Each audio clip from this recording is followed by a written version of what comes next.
like to call to order the scheduled July 20, 2026 meeting of the Groveland Township Planning Commission. Would you please rise and join me in the Pledge of Allegiance?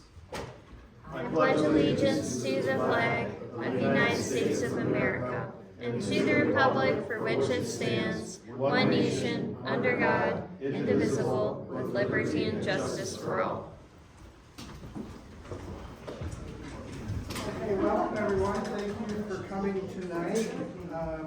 Danielle, if we could start with our roll call, please. Jeff Penzine. Here. Angela Willis is excused. David Newbill. Here. Lynn Shank. Yes, ma'am. Dan Crimmins is excused. Keith Wiederholt. Here. Mike Donlin. Yes, here. Thank you, Danielle. Yep. First off, we will review tonight's agenda. Everyone has had a chance to review that. Unless there's any changes or proposed revisions to that, I would entertain a motion to approve. I make a motion to approve the planning commission agenda for July 20th, 2026. Second. All in favor? Aye. Any opposed? Okay, the agenda is approved. Thank you. Next would be review of the minutes from our last scheduled meeting held June 15th. I would just point out one noted change that was my absence. Danielle was here to talk Got it. about that. Otherwise, the minutes look good. Can I make a motion that we change one word where it says engineering standards cannot mean change? I think should be. So where are you referring to? Okay, so And she's aware of it, so she's taking care of it. Other than that change, I make a motion that we accept the minutes from July 15th, 2026 for the planning commission. Okay. All in favor of the approval, subject to that change, please say aye. Aye. Any opposed? All right, the meeting minutes from June 15th are approved. Thank you, Ken. All right, then moving on to new business. Okay. So with the materials tonight was the proposed, I guess, addition or inclusion of some amendments to, text amendments to our zoning ordinance. Caitlin, thank you for your letter. The letter was helpful, and then really the proposed substantive wording of the ordinance is fairly straightforward. I just had a couple, I guess, high level questions being, first off, are these, and I don't know, I guess Caitlin, I'm asking you, would these proposed text amendments operate in tandem, or are they to be viewed in isolation? They're two separate sections of the zoning ordinance, but they're presented kind of Together. conjoined. Yeah, so can you clarify that just for our benefit? Sure. So the topics of adding regulation that allows shipping containers as accessory buildings, that's one of the items, and then which is in our accessory building requirements in section 2.11? Yeah, article there. And then you have your gravel parking lot requirements where we're looking at relaxing for storage areas, staging and loading spaces to allow that in our commercial and industrial areas. And so though they are two very different topics, they're different sections of our zoning ordinance, we're packaging them together for public hearing purposes. And so they go together in the system without being separate documents. But you Okay. can package them separately, but since we knew both were topics of interest, we just packaged them together. Okay, I guess my next question, again, high level, could you you made reference to, recommendation or, public hearing, that's what it was, public hearing. could you clarify the process where we stand with regard to the text amendments before us tonight and looking ahead? Sure, What and just to could give unfold? context to the audience too, I met with the township staff, the supervisor and the clerk, and they were talking about wanting to have these two specific pieces of information as far as modifying our zoning ordinance. So because it was triggered internally, we wanted to introduce that to you tonight for feedback. Then if you felt comfortable with as drafted or making modifications, I realized one typo on that, sorry about that, and I'll fix that. The next step in the review process would then be the planning commission to hold a public hearing. And then after the public hearing, then you would make a recommendation to the township board, then they would choose to adopt the amendments, modify minorly, or deny those amendments. So our purpose tonight is merely to review and I guess explore our appetite for a recommendation, Correct, right? But that would come before a public hearing. correct. Right.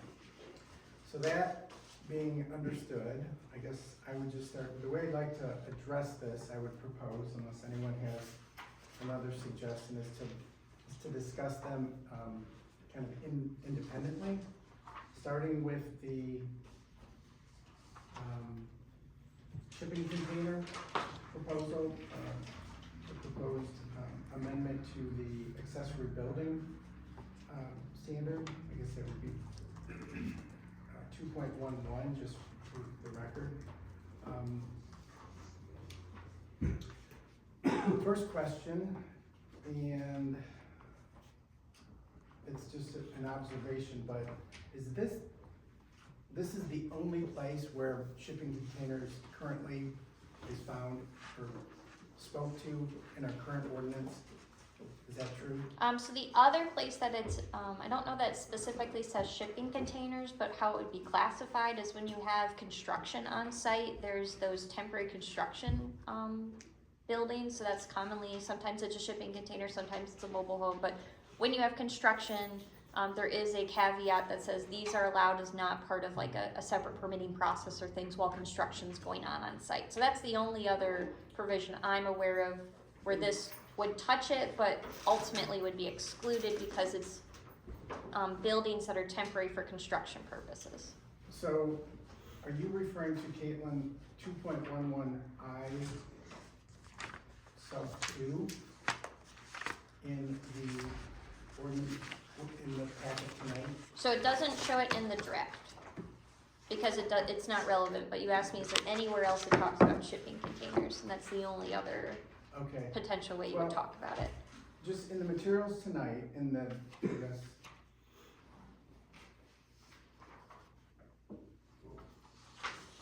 okay, Because I think originally something talked just- about shipping containers are not permitted as an accessory structure for building. And so the recommendation is to remove that from accessory buildings.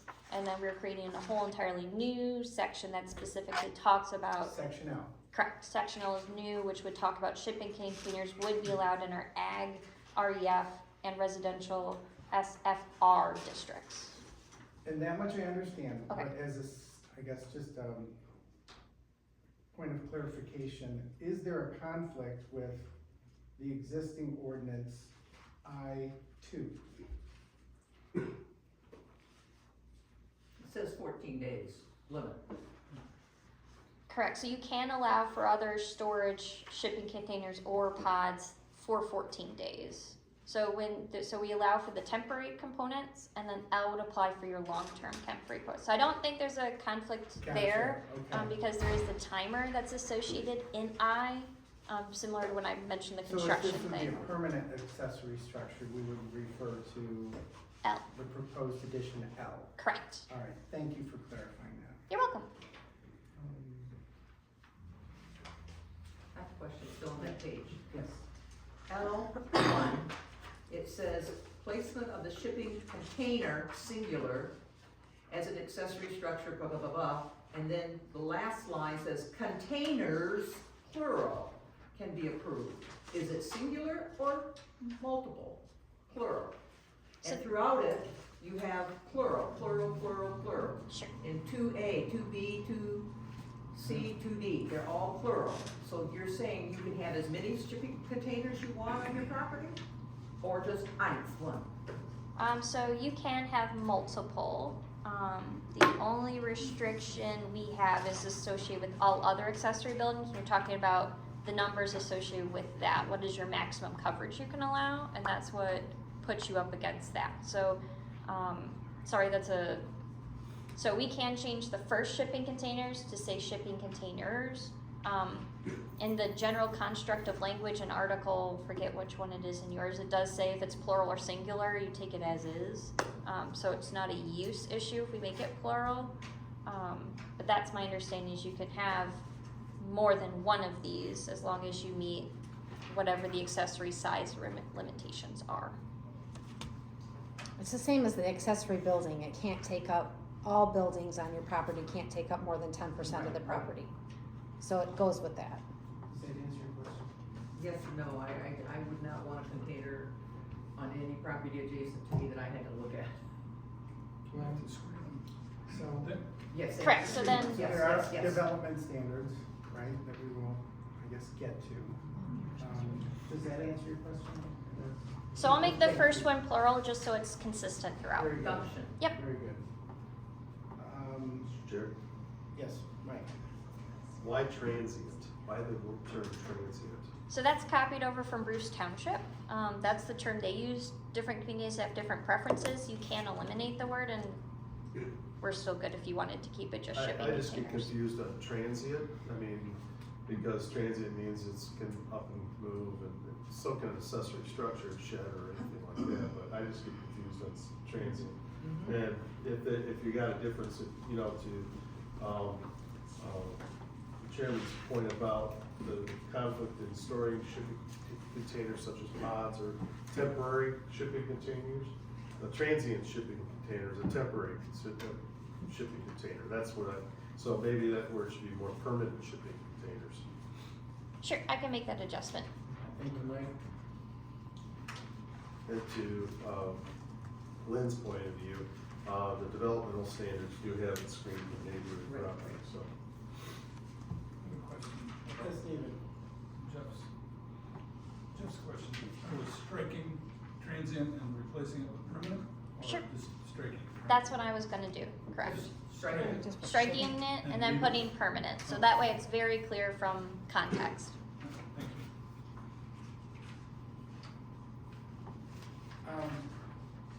you. Again, with part one, L1, application for construction would be made to who? Would just be made to the zoning and ordinance director? Yes. I'm sorry, repeat that again? Just who would make application for approval of a permanent shipping container under this? Zoning administrator. Okay. Administratively reviewed and approved.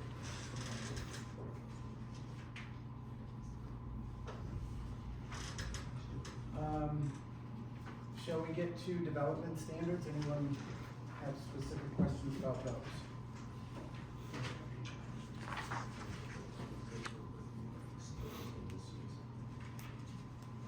Now, I do want to note with D that if the shipping container is located more than 100 feet from the property line, screening is not required. But it still need to be painted and stuff. Correct, so all the other provisions A, B, and C would also have to be applied, but I just want to make sure that there's that caveat that if you have so much distance, then we do not require screening.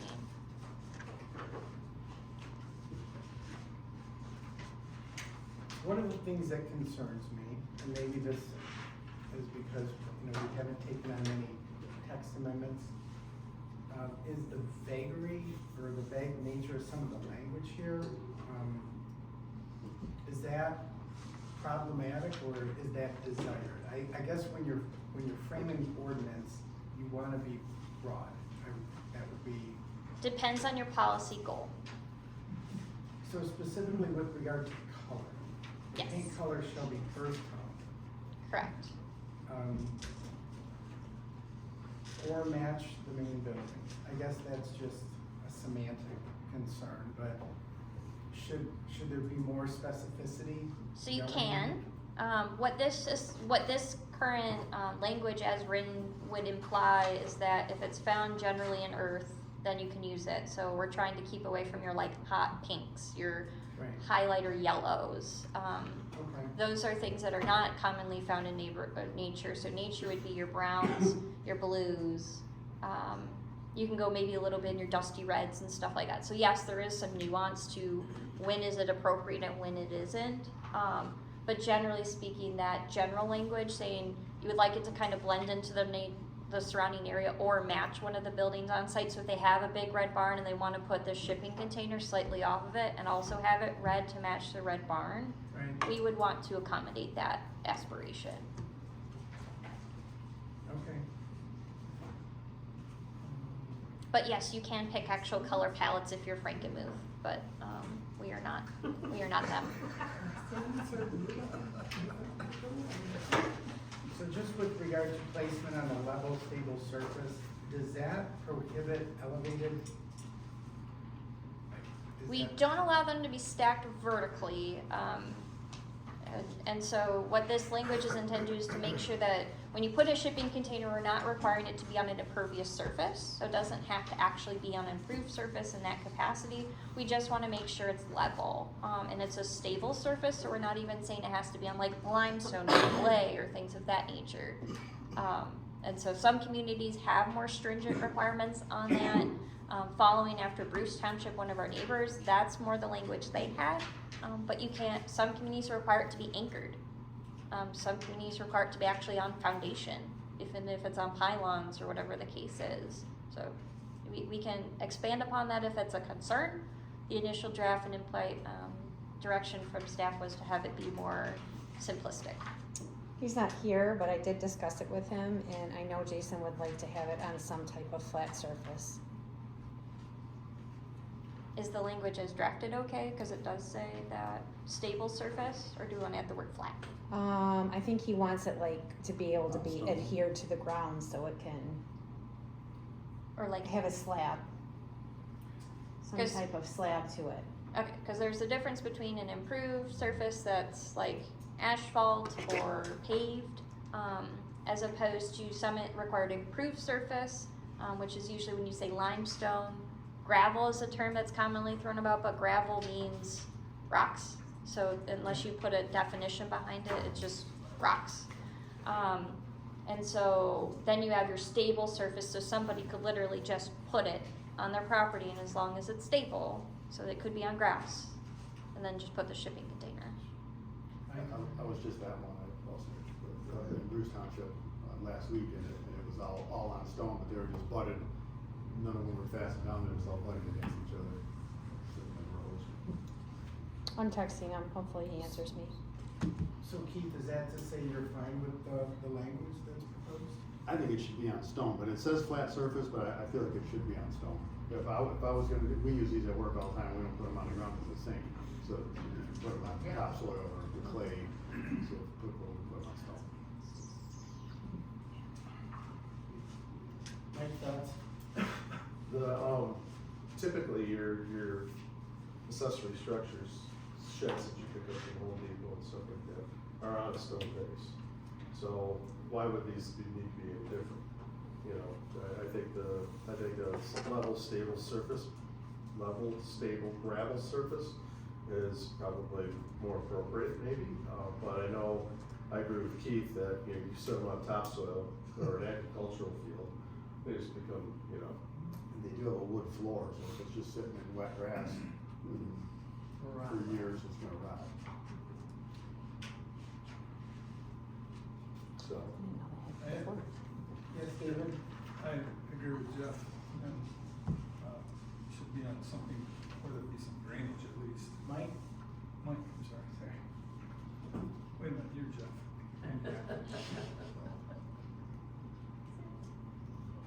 Now, do you want an actual grade of gravel, or are we comfortable with gravel? Just So the sometimes you see like AAA standards, so that's something used by MDOT as a certain gravel, talking about the actual makeup of the size of the gravel, or if as long as it's a rock surface, that's our due diligence. Just checking on what we wanted to say. To answer the question, Yes. be a level, well-drained gravel surface. I like that, thank you. You're so good. Nice. Thank you. That would be the addition to subpart 2C. Caitlin, did you get that? I did. Yeah, I would agree.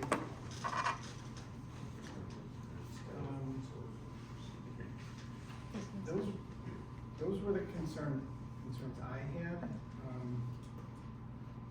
Lynn, did you have any concerns regarding the screening language? No? Make it Any strong. other- I think even if they're so far off the property line, if the house can see it, it would be nice to, shade it so you don't have to look at it. Just because it's beyond the property line or the whatever, So the language does accomplish that goal, unless it's more than 100 feet. more than 100 feet. It would still need to be That- painted. yeah. It's still over 100 Yeah, feet. you're It still needs gonna to see be it. painted. Whatever. Okay. 100 feet is not far. Pardon? 100 feet is not far. I agree. Paint camouflage. I think, Mr. Chair, I think the paint color, whether you have a shed or a barn or you're gonna see it 100 feet from the property line anyways. The objection is the corrugated metal looking like a industrial farm is kind of that look, lit, if I may kind of perceive that. If you got a wood siding, it's a little different than the metal siding, right? So as long as, in my mind, as long as the color either matches the principal structure or the associated structures, I don't think it's as objectionable at that, beyond 100 feet. If it's closer to 100 feet, yeah, it'd be nice to put a fence or evergreen screen. Which again is what the language would Yeah, require. so I don't have any problem with the language as is, side question. David, are you satisfied with that? 'Cause I don't have a problem with it either, personally. Keith? I'm good. Yeah. David? All right, any other concerns regarding the shipping container text amendment proposal? And Caitlin, you noted those changes? I did. Okay, so at this time, we could move to a discussion surrounding gravel parking lots. That would be section 5.3, off-street parking.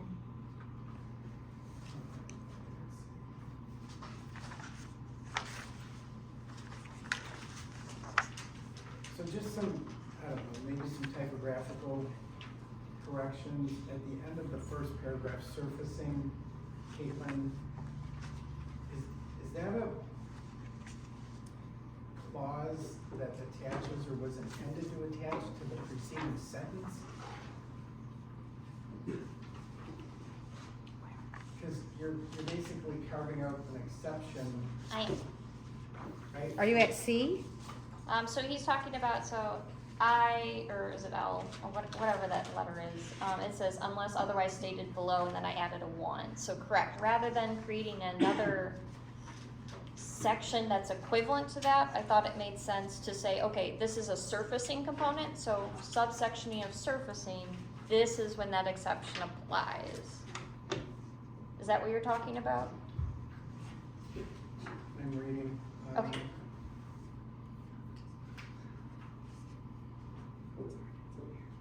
So correct, it's an exception on concrete or asphalt being required. Okay, yeah, I understand what you're saying there.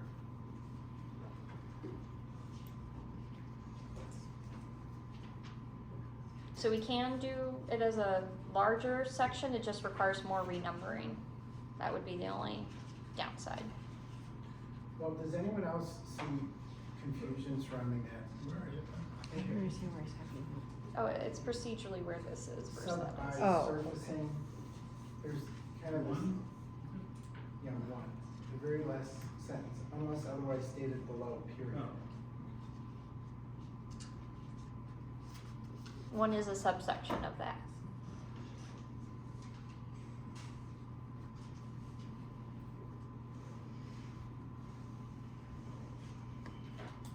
Does the end of subsection 1, what does that refer to?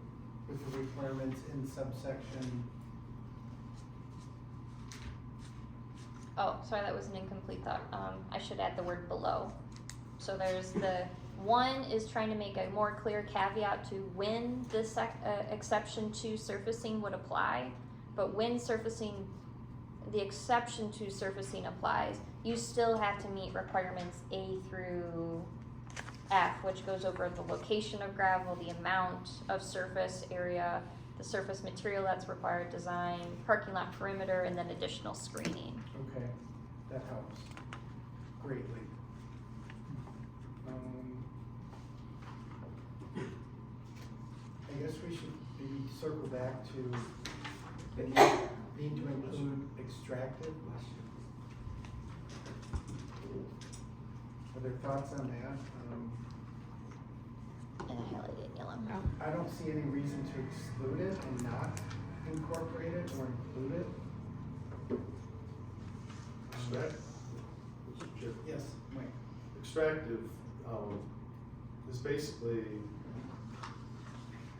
you're not gonna pave an extractive zoning district because that's an extractive, Right. they're gravel, you know, that's pointless. So I think having it included is fine, quite honestly. Okay. And in fact, you know, it gets into location 25% and all this other stuff too. Extractive is, why would you pave an extractive zone? Okay. At all, I mean, that just, So include it. yes,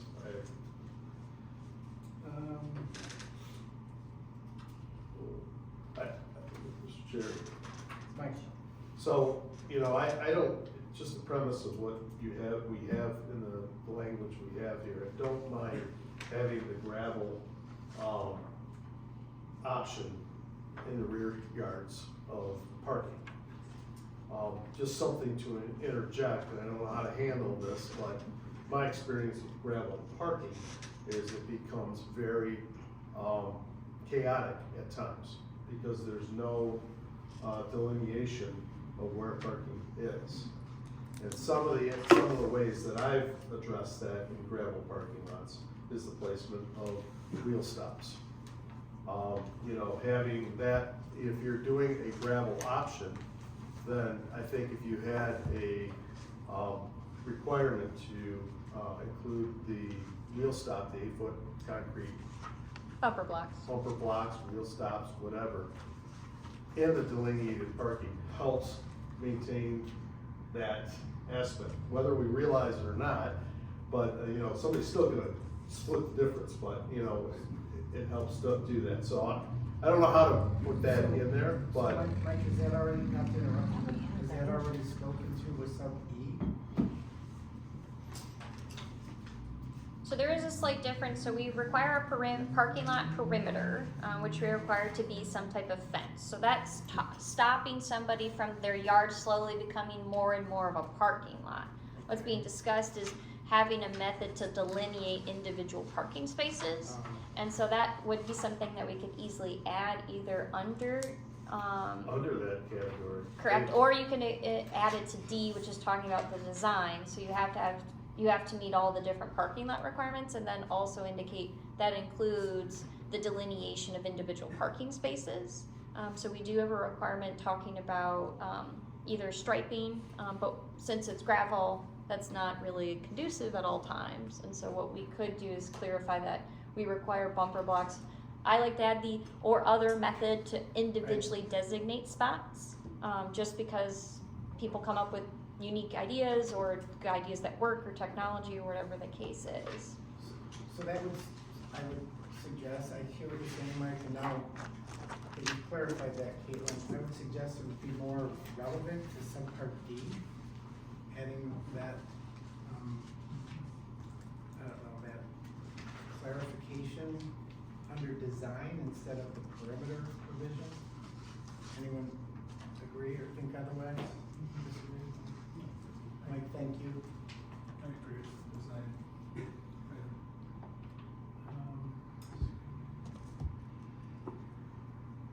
Any other thoughts on the gravel parking lot proposed parking I had no other concerns personally.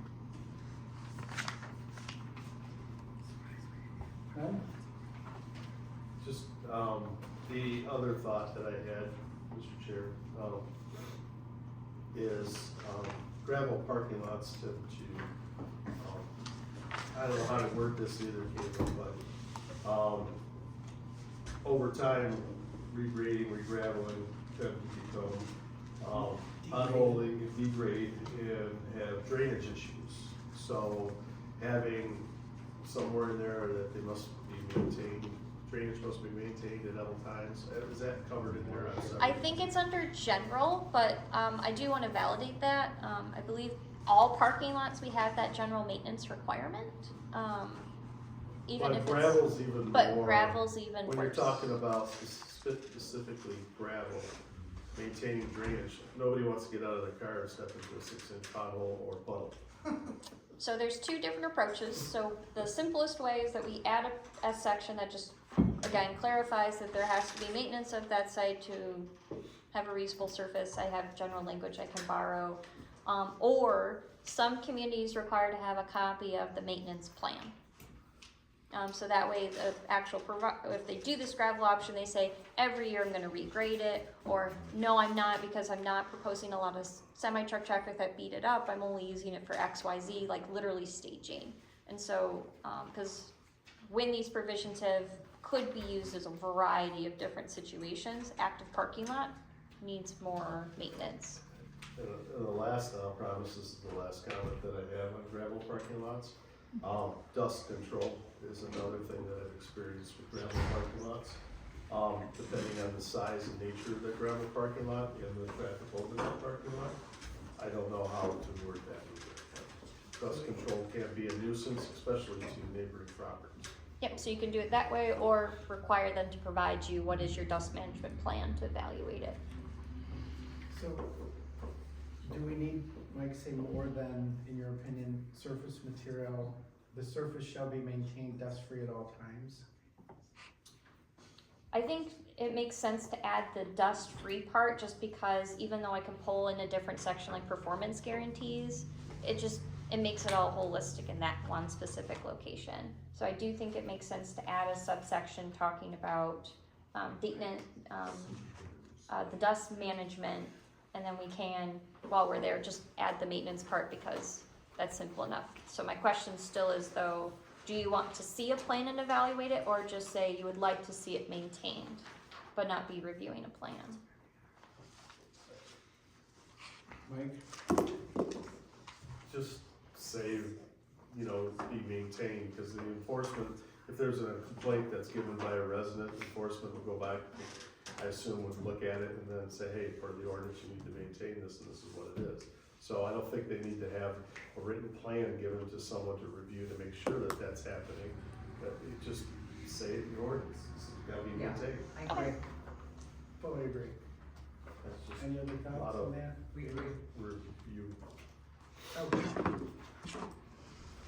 So, any other thoughts, concerns, suggestions regarding the daily parking text amendment?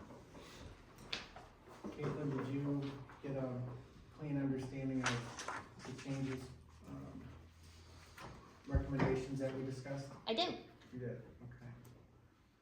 So, we're not taking action, this would be, just move forward to public hearing, yes, Mike? You're going down the road I was just gonna ask about, keep going. Well, this would be, on next month's meeting agenda as a public hearing item, Correct. subject to, planning commission recommendation to the township board, depending on how the public hearing unfolds, and, Correct. I do have one other item too. yes? So as you know that we are proposing to modify the accessory building component. If you remember several months ago, we had a bunch of miscellaneous text amendments that didn't quite make it over because they wanted to make adjustments to the keeping of livestock or chickens provisions.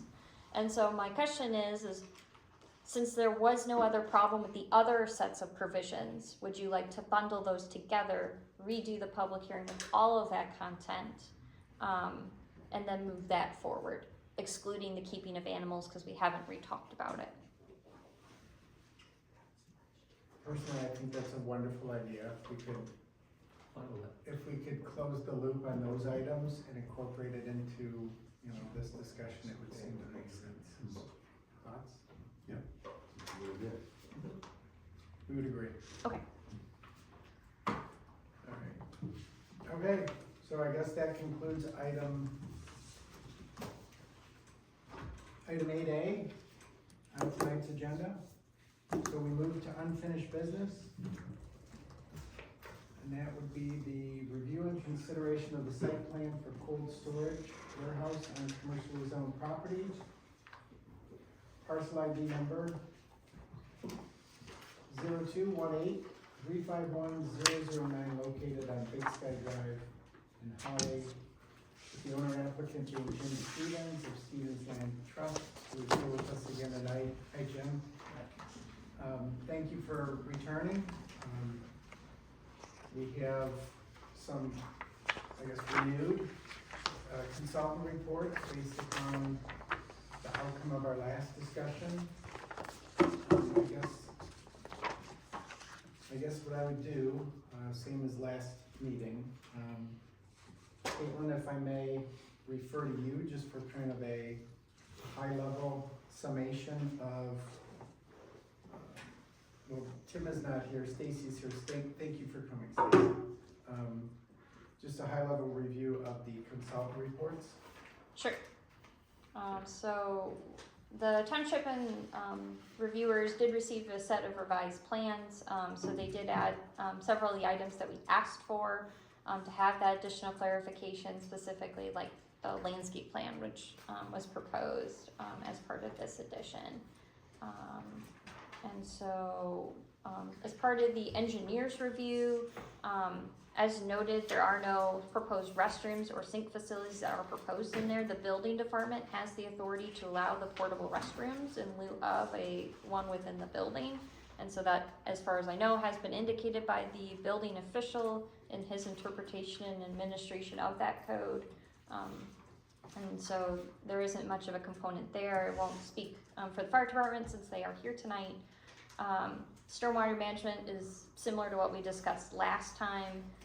Other than they should, there's some minor notation things talking about direction of the roof drainage, which can be addressed during the engineer review as part of their process. I don't believe there's anything significant about the paving. They do have some different modifications proposed, or the proposed cross sections need a slight modifications, I believe, to meet township standards. They'll need some other permits through the Oakland County Water Resource Commission, which is standard practice for soil erosion. And so the township engineer does recommend contingent approval at this time. My review letter, so there's some minor thing about the lighting and its specific mountain height, and so they're not proposing to be above the 20 feet, so I don't think it's a compliance issue, just a quick notation component. They did provide the revised landscaping. One of the things that, because landscaping is being proposed and that's being added to that, is there is different plant spacing that is required under the landscaping section. So there's some minor modification that has to be done to meet that requirements, which is pretty easy for them to do. Most of the landscaping is along the road right of way, so it's easy enough to space those out a little bit more. One of the things that requires planning commission action or waiver is irrigation. So the previous plan didn't propose any irrigation, so there was a caveat that said you didn't really have to require irrigation for the existing. And so because they're proposing irrigation, the planning commission may choose to waive the requirements if a reliable source of water is reasonably available as a suitable alternative to maintain the health of the landscaping. That is the basis of why irrigation is required, is because we require it to be in, we want it to be maintained over a long period of time. So the planning commission can decide how they want to deliberate on that. There is no proposed well at this time to be installed. A future one has been provided on the site plan for longevity. Same thing with the future septic, but that's not being proposed at this time and would not necessarily be required there. There's a slight modification on the handicap parking spaces that was removed from one set to the other, but that can be easily clarified. And then the exterior lighting, the lighting would have to be increased to ensure that the 4-to-1 ratio specifically in that parking lot area. The planning commission already determined the parking lot area does not include the long drive, so that's not part of that specific calculation. And then stormwater management, as I mentioned during the engineer's review. So that is the crust of that from me tonight. You want to do your review then? There was a question on the requirement for fire protection well. He doesn't need one out there. There is a large well at the end of Big Sky Drive, which works in that whole complex. So as far as fire protection well, he doesn't need that. On the updated blueprint, there was just a couple minor changes that needed to be added. As far as like the clear gate opening width to make sure when the gate's open that we can still get a truck through. Is it powered or operation? Is there fail safe?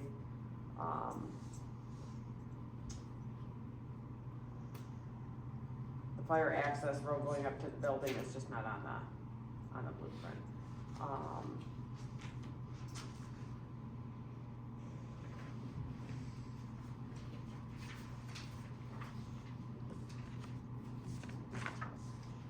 And those are the two minor changes. I didn't, There's only one way in, one way out, so, I mean, fire access is gonna be the same way. it's the fire access road to be within 150 feet of the building. We just gotta be able to pull in, to be able to get Yeah. to any point in the building. Yeah. So that's item 2 and, And it's nothing that, I mean, I would give my approval for it, that is a minor housekeeping change that would just need to be added. yes, Keith? How will you maintain the landscaping with no well? That's right, thank you. Well, the big thing is, guys, we're planting trees, right? I understand, you know, planting trees require water, right? But, I mean, these trees out here grow without water, right? I mean, you're not gonna plant them in the middle of July, you'll plant trees September, October. I plant apple trees on my land. I got, 20 acres in Ortonville. I plant my trees there, I don't have irrigation, they grow just fine, right? So it's all about the timing on that. And honestly, if you guys step foot on the property, I did do some research on the trees that are required to have on the property to count as trees. Right now, I got 4 spruce trees that are over 40 feet tall, 12 inches in diameter. And each one of those trees, based on what the ordinance I read, counts 4 trees. So those 4 trees alone meet the landscape requirement from what I understand, unless I'm wrong, but that's what I read, so, I mean, we were gonna add the trees just aesthetically to make it look good, but to us, it's not necessary, we're just doing that to make it easier for you guys, but, I mean, honestly, just planting trees out there in September, October, I'm not, one, I don't wanna waste money and plant trees that are gonna die, cause that's just throwing money away, and I'm not in a position to throw money away, so. So is there no water source at all? No? Can they use the fire department and get some from you all? To water their plants? Yes, We're not planting a garden here, it's just for I plants. nine, just for the trees. So some communities will accept like water bags, so something that, again, you can put on there and occasionally is, but one of the other things is these are required, or they would be considered required trees, so if they do die, the township does have the authority to require them to be replanted. So not all communities require irrigation, but And that none is of something. It doesn't fit the park either, I mean, you go in a park, nobody's, so. Danielle? Just for my knowledge as to how you guys are thinking this for this landscape plan, where is him creating this beautiful landscape plan? Where does that show you anywhere else on Big Sky Drive that it looks like that? We got a contractor storage yard at one side that's filled with nothing but junk.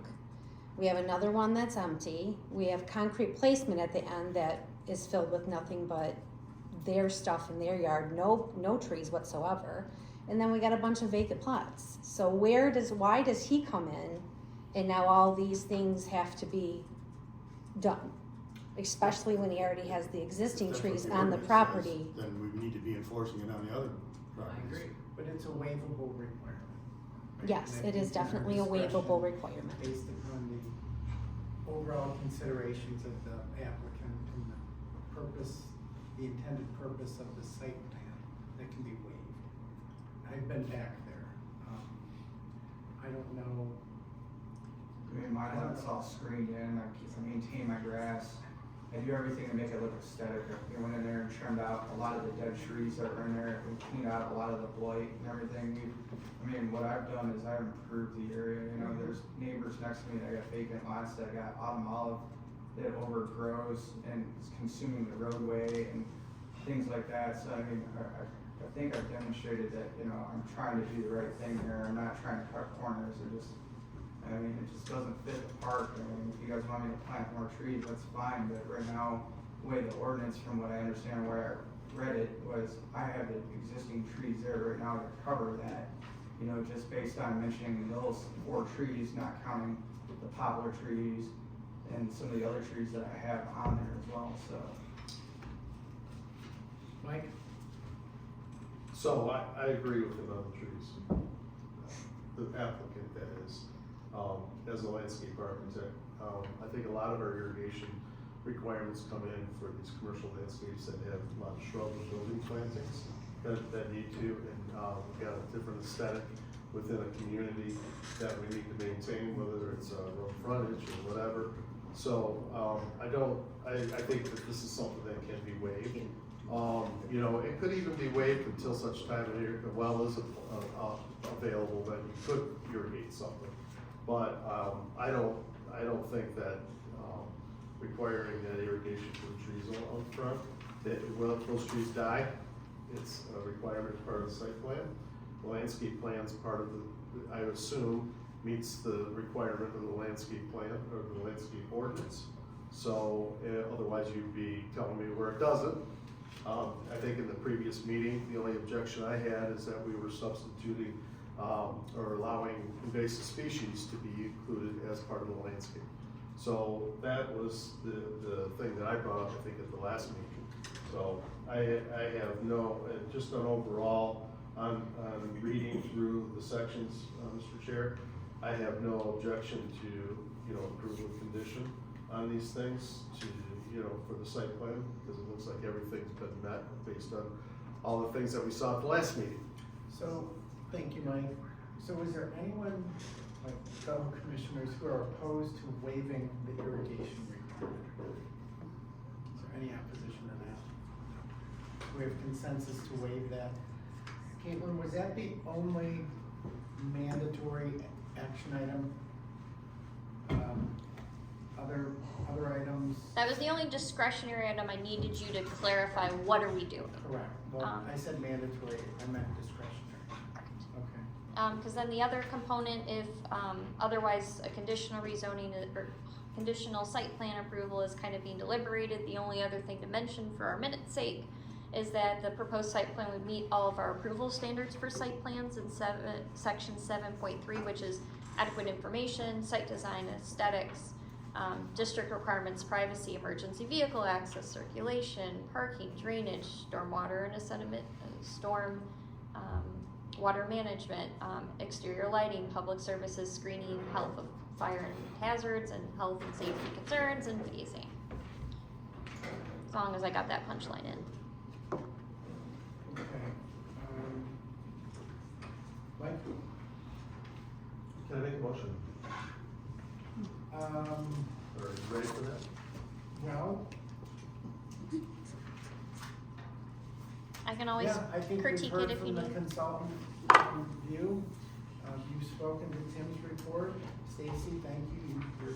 We have your report and the chief's summation. So yes, I guess at this point I would invite a motion if you're so inclined.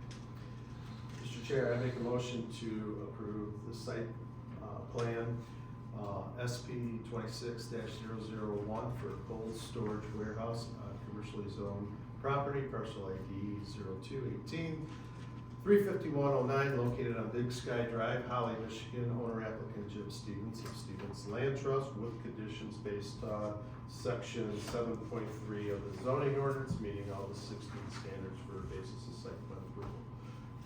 Does that cover it? Perfect. Second. Keith has a second, yes, Caitlin? If I would recommend to modify it, it's a conditional approval upon satisfying reviewer comments or remaining comments. So Review, like, okay, review remaining comments, that's, yes, including, you know, the Fire, waiving yeah. of the irrigation requirement. Is Correct. That You that don't- needs to be in there too, does it not? it does not have to be, as long as the essence of that is captured in the minutes, that the general consensus was we are waiving J. But you still want the other outstanding compliance things addressed. Per the reviewer's comments. Just to clarify, the gate's 21 feet wide when it's fully open, so. I triple checked it like 9 times, so. Okay, Keith seconded. All in favor of the motion, as stated by Mike, please say aye. Aye. Aye. Any opposed? Okay, thank you, the Someone second. site plan, Keith. application is approved. Thank you. Thank you. So All right, moving along. Next. that's it. Can I go to? So moving along, next would be, our review of the commercial solar. You guys tax don't have to amendment. stay, you can go have a beer. Thank you, everyone. Thank you, Jim. Okay, on to solar. Following the last meeting, we had, submissions by, what was Mike and Dan? And Lynn. And Lynn, okay, thank you. Caitlin, those were incorporated into July 10th, 2026 correspondence to the commission. Correct. Yes. So, I thought about how to do this, just to save time and to kind of expedite things, using Caitlin's letter as our roadmap, if you will. We could just go through these, they were highlighted in the draft ordinance, this would be draft 3, that was included in the materials for this meeting. And we'll have to go through them unless there's discussion on other areas. I guess I would just stick to the roadmap here, the agenda that Caitlin's laid out. Again, thank you. Would that be a good way to proceed? Okay, then, looking at the ordinance, first with section 6.45, the on-site solar. Turn to that.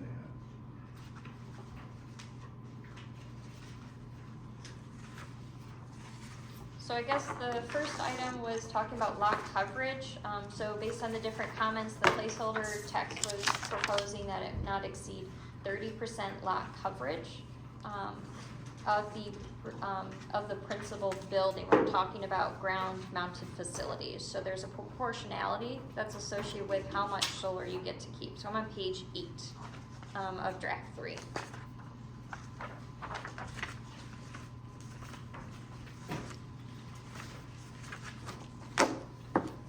And that would be at the very bottom.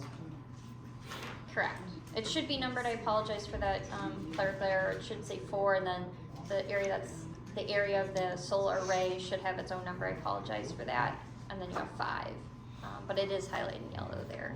So that was recommended language from our, within taking everyone's comments, that seemed to be the prevailing opinion.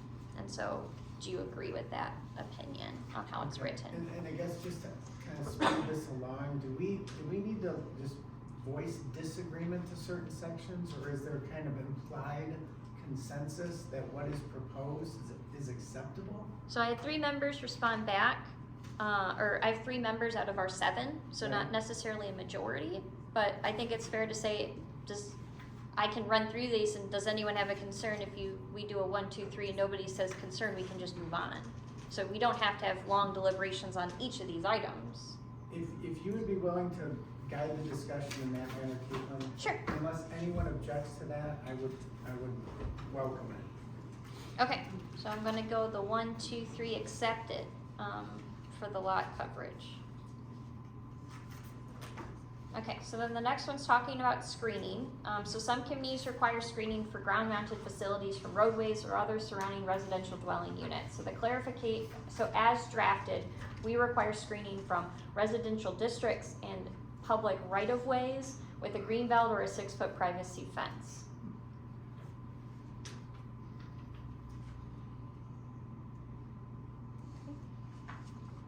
All right, we like it as drafted then. What page are you on? 8. Okay, that's where I'm, okay, that's fine. I'm checking. Yeah. One of the things that I had brought up, really, Because I know for commercial grade, it's a different conversation. yeah, and from a residential standpoint, on the page 8. So B5, Mike, of 6.45. Yeah. Bottom of page 8. One thing I had this comment on, and I think you picked this up, and that's why you're bringing it up, is because, from a residential standpoint, putting undue hardship on the resident to install a fence to screen and stuff, or provide a green belt to screen the, solar panel from another neighbor. That was a question that I had, on my end is, if I'm out in a big field, I put it out in my yard, am I gonna be screening that, having to put a green belt in front to screen it from my neighbor now? So, you throw that 100-foot thing in there? Like the shipping container? It's 100 feet from the property line, you don't need a fence? Or if it's an accessory building, does an accessory building need to be screened? No, not unless it's a shipping container. Okay. I guess my point is, from a residential standpoint, I see a solar panel as an accessory to the use. And and I think we were pretty clear in the zoning districts that it's an accessory to the use.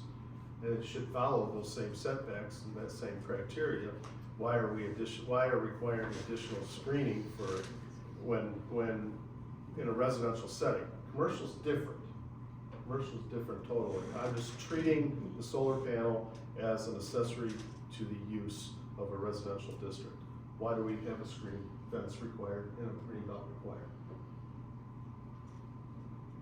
Just question, that was the basis of my comment, that I had for the whole thing. So I know personally, if I put a solar panel in my backyard, by my barn or whatever, and I'm 40 feet or 20 feet off my side yard and stuff, I think I'm good. When I want to put additional arborvitae screen or a fence along the property line when my neighbor is 5 acres right next to me that hasn't even developed this property. I'm just throwing that out there, being devil's advocate for this commission. Not that I don't want to over-regulate also, and from a residential standpoint. So if I treat the thing as an accessory use, I treat it as an accessory use and that's the way, and I don't think any other. I agree, I like that perspective. So with that recommendation would be to strike 5 entirely. I would, as long as it's meeting the accessory setbacks, and you can't fit more than, when you go look at the number of panels you're gonna put on a residential property to heat or to power a property, what is it? 300 square foot of panels is basically, when I was going through the research, is what you would need. I'll put that on my roof, or I'll put that somewhere where, if I put a stanchion in the middle of my yard with that on there, it's no bigger than a shed. So why treat it any differently than an accessory use? If it was, I needed, 2,500 square feet of panels to do my house, well, we're talking probably a little bit different story, because I think the percentage of covers come into play and all that other stuff. So I'm just throwing that out there. But how close, don't you think we need to have something about how close to the property line? Because let's say, I just have a little bit of acreage, which I don't, but, and I'm right next to him, I'm gonna put it right on the property line. So you get to look at it. I think we have to treat the setbacks no different. Yes, yes, I agree. So you're not gonna be putting it on the property line, you're gonna be be putting it at the setback of an accessory structure. So, Okay, that's- so that should be in there. and I believe it is. Okay, it If is, you're, yeah, okay, no problem. it meets the bulk requirements of an accessory structure in a residential situation.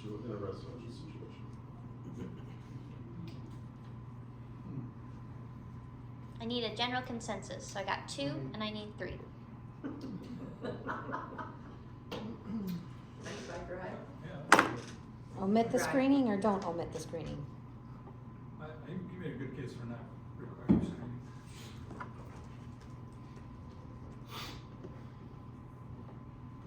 In my opinion. Alright, next is talking about when it's mounted onto a building. So just clarifying the max. So when a panel is put on a roof, for instance, the most common situation, it can't be more than 5 feet above that roof surface. Agree? Consensus is agreed. So the other one is talking about when these panels or shingles are utilized, we require it to be 3 feet away from peaks, eaves, and valleys. These are sensitive areas that have more high traffic due to water drainage and things of that nature. We want access to those things. And so the proposed draft shows 3 feet. Everyone agrees? All right, so next is talking about commercial solar energy facilities. So the technical nuance difference is that what we're talking about isn't just when it's in a commercial or zoning district, it's when the whole purpose is it's connected to a utility grid, and the whole purpose of all these arrays is to generate power for the grid.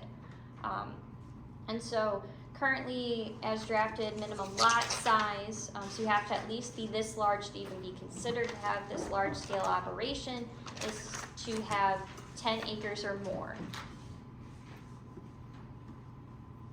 Okay, we all agree with that number. Next is talking about setbacks. So, Caitlin, if we could, Mike? Sure. Caitlin, our silence is sometimes, Yeah. when I'm going through these requirements, I'm assuming that there is some sound, not only our comments are built into this, but there's some sound justification for those requirements. So- otherwise I would flag it as alarm. Correct. So I just want to be reassured that, when we don't comment on here, we've already, you've helped us do that research and confirm through our comments that this is appropriate, and it's based on standards, sound scientific standards for those requirements. Correct, it is typically customary, is the Okay. word I would use. That makes me feel better, because I just, when I'm silent up here, doesn't mean that I'm, Correct, there are other points where, I guess in the review where I have more context to that question. But if there is something that I said that you're pushing a legal boundary or I will pipe in and yes, Okay. redirect. I'm trying to follow along in my comments. I don't think that was one of my comments, that's why. Correct.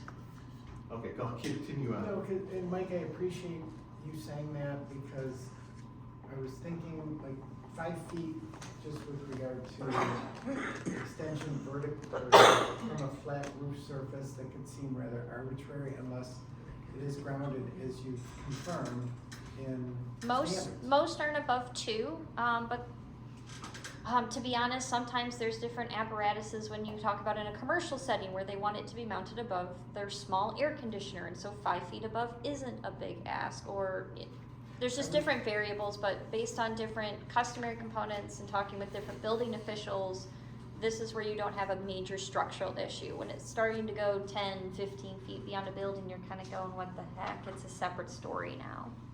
Okay. No, just to know that these are based upon customary Correct. standards is reassuring. Thank you. Yes. So we may continue. Okay, let me know if I'm counting too fast and you want 5 seconds instead of 3 seconds. Okay. Okay, so setbacks. So there are some ors in here because we did have some different members with different opinions. So looking at the state statute or whatever, we can have setbacks from a variety of different things. There are several ors. So the first one is that there are occupied community buildings and dwelling units. So from those specific structures, to the commercial solar energy facility, we require a setback of 250 or 300 is what was recommended between different members. So I'm asking you to pick 250, 300. Or not to have occupied community buildings and residential unit setbacks, but I think you would want that, it's customary. So this is between residential and the solar array. These are from physical buildings to solar array. When you're talking about property lines, it's the next set of standards. So even within a property line, we want it to be farther from the physical structure. And the 300 is kind of one of the, That is the highest you should go. That would be my recommendation. Right. 300. yes. Do we have consensus on 300? All right, next is talking about property setbacks versus non-property setbacks. So just to take a step back, these are two technical different terms based on if they're part of the project or not. If you are part of the project, I'm getting financially compensated for being part of this commercial solar project. I'm considered a participating property. Non-participating properties are properties in which they are not getting fiscally compensated for being part of this project. And then you have property lines. Everyone understands what that context is. And so the question is, some communities, the strictest application is you do it from property lines. I don't care who owns what, the property line should be from this to this. Now for commercial solar, it's very common, based on them being agricultural properties, that they go across property lines because they're getting the whole farm field or can stitch the properties together. So that's why you'll see it being not uncommon to say participating and non-participating because of that purpose. So the question is property lines or utilizing non-participating property lines for those setbacks. And then we can go into numbers.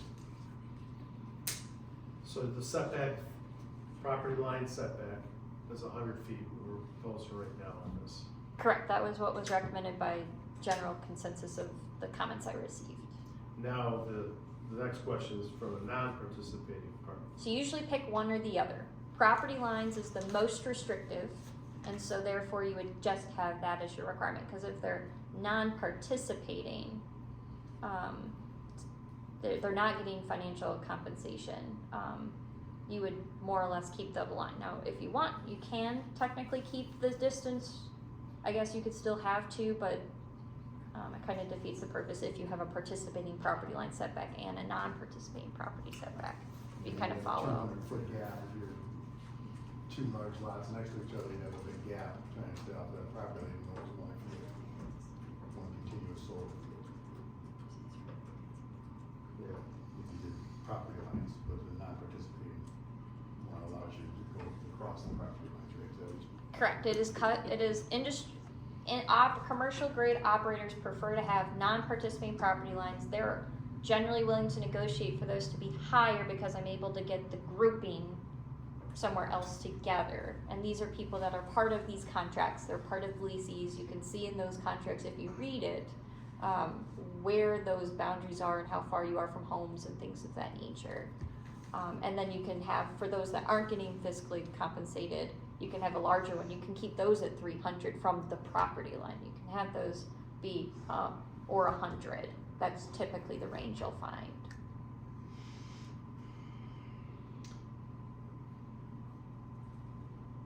Is everyone fine? Well, I think the question here is you're taking one or the other, property line setback or property line of a non-participating property. Correct. If we went with the second one, we could put that at 300, then that's 300 feet from the property line. But if there's two, if the developer has two parcels together, they can go right over that line instead of having to stop at 100 feet, then pick up 100 feet on the other side of the line, they'd have a 200-foot gap between their panels. No. Because if the property line doesn't matter if they're contiguous, if they're side by side. If you do that, property line setback, it does. No, not if they own both properties during, As drafted, yes, he's correct. what is that, what do you mean? As drafted, you can require property lines regardless of lease status. They're not. But are we saying that because we're worried about that, or are we saying that because, it's just a semantics, but we have two choices there, but the easier one is the non-participating, I think. And then it can also be further away. Mike? Explain to me the difference, because this is where I'm confused, the difference between, incompatible zoning districts and non-participating properties. Are those two different things in your mind, Caitlin? Yes. Okay, so I'm interpreting non-participating properties as incompatible zoning districts. I'm thinking in my mind the same. I'm confused there. That's why this is confusing me. So I don't understand, I haven't wrapped my head around the non-participating property. Sure. Explain that again to me, please. So you can have two agricultural properties next to each other. One is getting a financial lease agreement to get paid to have the solar, and the other is not. Okay, And so the one that is getting financially is considered a participating property. The one that is not, even though they're zoned the same, they're both zoned ag, okay, the one that is not getting financially compensated is not participating. okay, Does that help? yes. Because it's not about which zoning district you are. It's do I get financially compensated or do I not get financially compensated? The And we define this, the non-participatory in the zoning ordinance somewhere too. correct. If we choose not to use that term, we would take it out because then it becomes a non-use term. But So, So, I'm sorry, one Go last ahead. question. In my thought, in my logic, and in my setback, I'm thinking of, if I have two agricultural properties right next to each other. This is my property, this is Keith's property over here. Keith, I'm not including you, and he's not participatory, right? As long as I put the solar array on my property, meeting a setback, that's good enough to provide screening, has a distance to provide that screening, for noise abatement and all that other stuff. Why wouldn't I just go from the setback? It'd be done, or why wouldn't I just go from the property line? because some property, so you use the term non-participating because this makes it so it's not a property line to property line. Commercial solar installations like to straddle property lines because they go for the full farm field and they can pull it all together. So that's why So, many communities stay away from property line exclusive because they want operators to be able to mass it over here but keep the remainder better. Does that help? So it is, in the zoning ordinance for solar, it is probably better to have this non-participatory language in there so that you can have more flexibility in how it's laid out. Yes, that is exactly what you do. and am I correct, Okay. that would be the more height restrictive language. For non-participating, it would be 300 feet setback. Or Correct, through- if you're allowing an operator to have more flexibility to give, from those that don't have a leasing contract, then yes, they're willing to give that, as part of their project creation, correct. So the first question, Mr. Chair, is whether it's from the property line setback or non-participatory. My mind is not participatory. So ruling out the property setback, I'm going after that. Now, the second question that I'm trying to answer is what is that distance? 300 or 100? Or a number in between. Or a number in between. So again, then I go back to, can I screen within 100 feet of my property line to abate noise, to visual aspect and stuff like that? If I had 100 foot of land between non-participatory properties, I could certainly do that, couldn't I? Correct, and what I think is, as we get into some of these different components, our sound levels are based on non-participating property lines. So there's other factors that come into answering your question.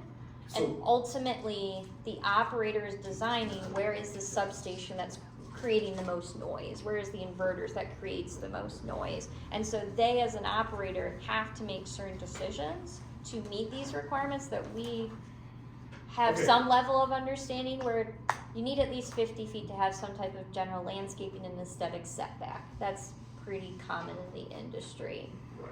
But outside of that, when we get to the 100, the 200, the 300, now we're, for lack of a better expertise, it goes back to really aesthetics, and then how do we feel about those who are not being financially compensated, looking at those attributes, and then these other requirements that come into play.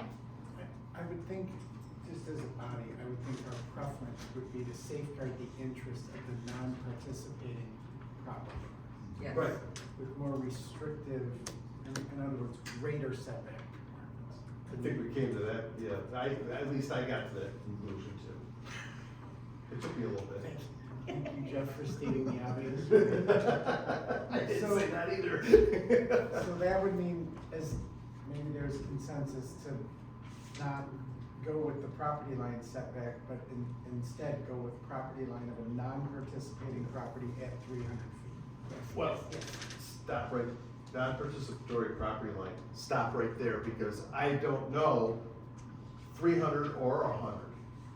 What is, Caitlin, in Wade Trim's experience with other communities with solar ordinances, what is that, you know, is 300 too restrictive? Is 100 not restrictive enough? What is some of those feedback? I guess I'm looking from Wade Trim's experience with what that distance is. You know, I can arbitrarily say, hey, you know what, 300 is the best interest of all the Yeah, residents so I in the think world. 300 is the max, and that's why I list it. As opposed to 100, I think is your floor. I wouldn't do anything closer than 100. I wouldn't go any closer than 100, you know, that's in my mind, you know, and I guess I'm struggling between what's too restrictive and what's not restrictive I think I enough. need answers to more of our other language to be able to answer that I was question. just gonna say, there Okay. are other considerations respecting sound, respecting vegetation, Okay, I'll defer. landscaping. So if you want what I guess I wrote down starting in my notes is that I'm gonna start with 300 as our default. We're gonna keep going at the conversation, and that's something that we'll circle back to. Is that a Okay. fair So synopsis? we're going to 300? I'm gonna draft initially 300. Okay. And so what that means is we probably can eliminate the occupied community buildings and dwelling units, because if it's non-participating property Right, lines, right. I mean 300. So if a church is part of a lease agreement, do we still want them to be 300 feet away from a church? If a church is part of a lease agreement, Correct. So how much are we trying to protect those leasees, those leasee holders, or do we expect them to make sure they're reading those contracts? But they're not participating too. So I guess what I'm trying to clarify is the future problem of, it's a community building, churches are considered community buildings. If they are within 300 feet of a solar project, then they're now considered participating. We don't have any methods in place where we talk about waivers or not waivers. So they have to be 300 feet away from the physical church building. Same thing with dwelling units. They have to be 300 feet away from the dwelling unit.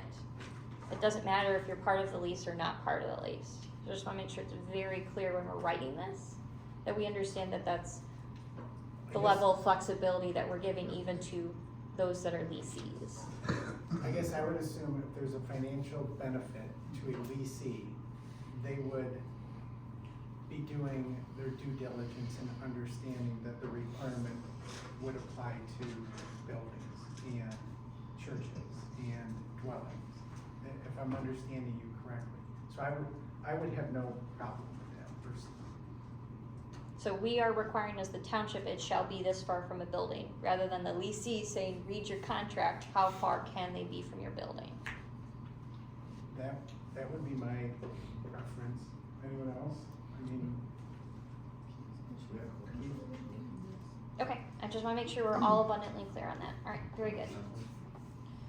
The next one is, the next one's talking about public road right-of-way, so the different feedback I received is choosing from 100 or 50 feet from the right-of-way for a solar installation.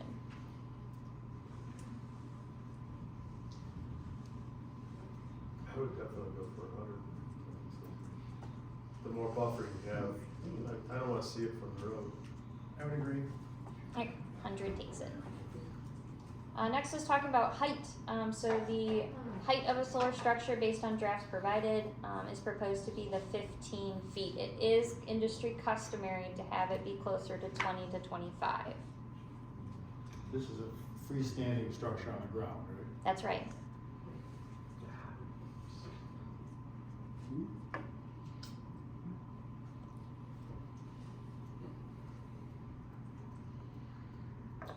What did you say industry standard was? That it's 20 to 25 feet. How big are they? Could they mow under these? Correct. That's why they want the additional height. That's what I'm thinking, cause if I'm on my diesel John Deere, man, So the only other major, so what used to happen when this was a hot button issue, so the city of Lapeer, they were one of the first ones in the area to have these major commercial solar installations. If you look at their language, it's 9 feet, 12 feet tall restrictions. Any modern one you drive by on the freeway or things of that nature, they are higher due to maintenance and things of that nature. So that's why you can have 15, but it is industry standard to have 20 or 25. One of my comments on this was, reading through it, is prefer to keep it as low as possible without being restricted for ground maintenance. So I think you can do 15, but just know that that's really the floor. If you ever how see, big are the panels or whatever? it depends on the operator. Some of them are a sheet of like plywood plus or minus like I a mean, couple how much feet. underneath clearance would there be? If the maximum height is 15, what's the clearance underneath them? Can you ballpark it? That varies depending on where it's at, sun angle, And even in some- rotation equipment. Yeah, There's a 9 and feet some fixed of- in my head for some reason. Huh? I don't know where that came from. There's a 9-foot number in my head, I don't know where it came That's from. from the city of Lapeer. That was, Is it? yeah, that was their maximum That that was they the allowed minimum? on tilt. So they can only go up 9 feet. But industry pushes it to be a higher number. But there's a lot more, that are involved that are higher. So most that you go across the freeway are higher because they want to be able to get past the 1 or 2 feet of grass that may or may Yeah. accumulate. So that's why they want a little bit more height. But 15, I think we can defend that. So that's your minimum, but just so you know, industry usually pushes for 20 or 25. So we can put our lines in the sand and say this makes sense for our community. Most of these operators, if they're serious on talking with the community, you have pre-application meetings, they say these are the 5 things that we can't do. Would you do a text amendment? Because these are not easy variances to achieve. And so we can always have that discussion if an applicant ever comes forward. But this is trying to set a tone. Mike? So I'm hearing you say right now that we are being more restrictive at 15 feet. I'm hearing that there's a chance that they were gonna wanna come back to do a text amendment because industry standard really would like to see 20 feet minimum. Possibly. That's right. So, if that's, and that's where I was going with my comment with, ground maintenance and all that stuff, I would keep it as low as possible and say it's 20 feet, just, so we don't have to have a text amendment back before us down the road. I don't wanna Variance go, request. or variance request or any of that stuff. I think that's just, I just don't wanna be so restrictive that it's gonna cause more issues for the zoning administrator, the township, or the planning commission or the BZA.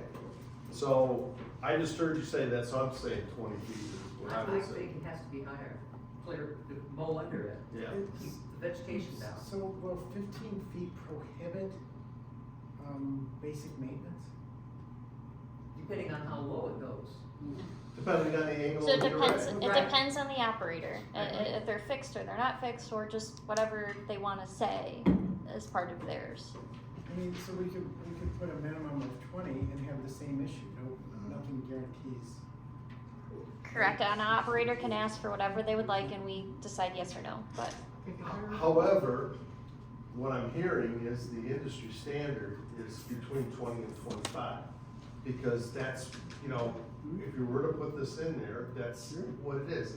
Again, go back to the restrictive, but I wanna keep it as low as possible. The 15 feet is great, but industry standards saying 20 to 25, we'll keep it at 20. Yeah, I agree. That way, you know, if they come back, and they still want 25, well, we'll deal with it then, but. Well, is there a third member of the commission that would agree with 20? That's the Yeah, right two. here. I'm not sure it would, but it sounds like we have consensus. Okay, 20. Okay. So next is talking about sound. So the most common sound complaint can be from these different operators is when they're doing the different conversions of different energy types for the grids. Not all solar fields have a noise component, but if you go up in Shiawassee County, that is the noise concern, is they're converting the energy, and it is significant. So provided are two different options, and there's other options we can go into, but based on the drafts that were consolidated, it would be to have a decibel reading from 45 to 55 that are measured at the non-participating property lines. So 45 is your lower number, as opposed to 55 is your higher number. Most communities are closer to 45. If that's the industry standard, I would advocate 45. Yeah, 45. Got 3 on that, 45. Right? I'm saying 45. Okay. And just to clarify too, it's from the non-participating property line. So if a leasee has a noise complaint, we're not talking about that.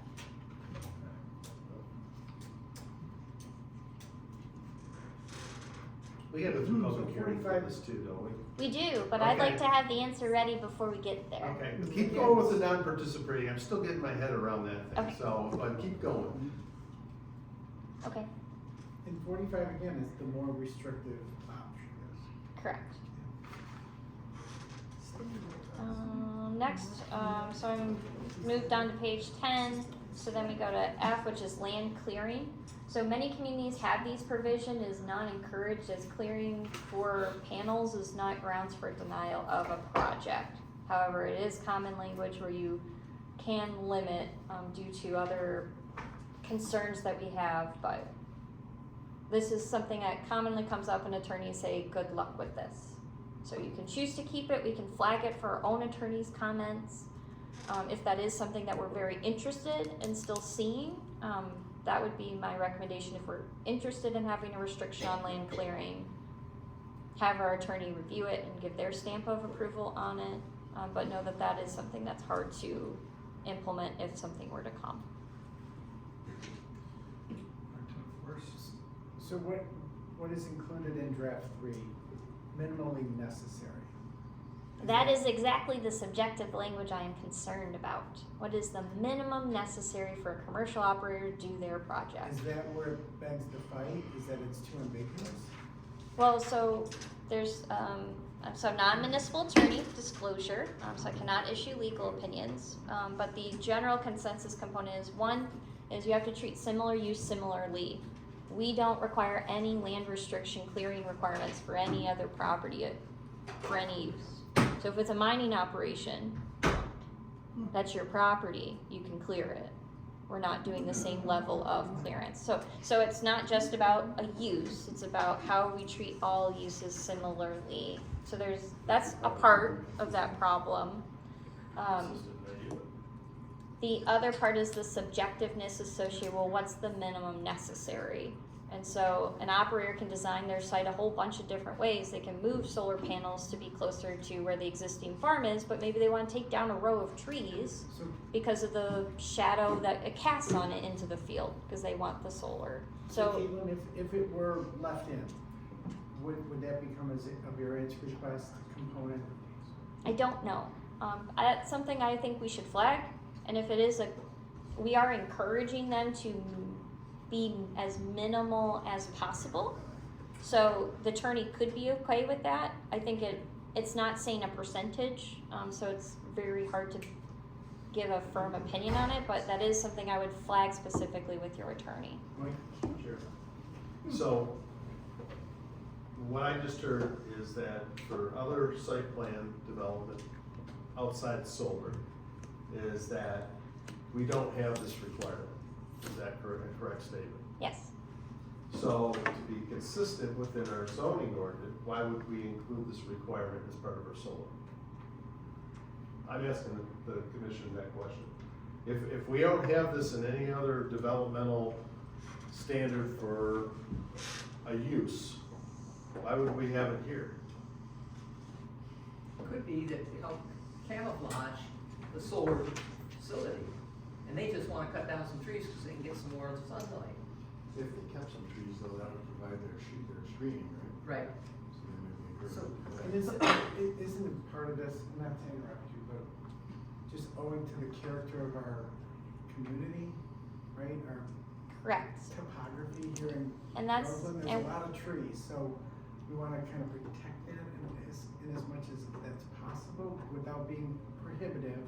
I get it, but I feel like it's a laudable objective to leave it in, personally. But, Mike, I know you've got a lot of experience with trees. I would be interested to see what our attorney said on that. I would flag it at this point and see what he said. Is it defensible? Because when I say minimally necessary for the installation and operation of a system to ensure sufficient all-season access to solar resource, given the topography of the land, you know, and retaining topsoil on the site, you know, if we're not requiring that of, you know, Amazon is putting in a large facility, you know, I mean,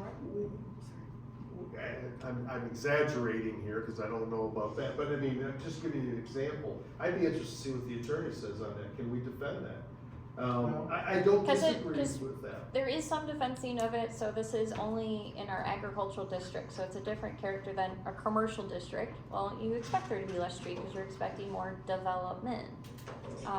And so I think we can flag it for your attorney, we can see what their opinion on it is. And then move forward from Consensus on there. that. Right, let's go to the I attorneys. I would say that would be a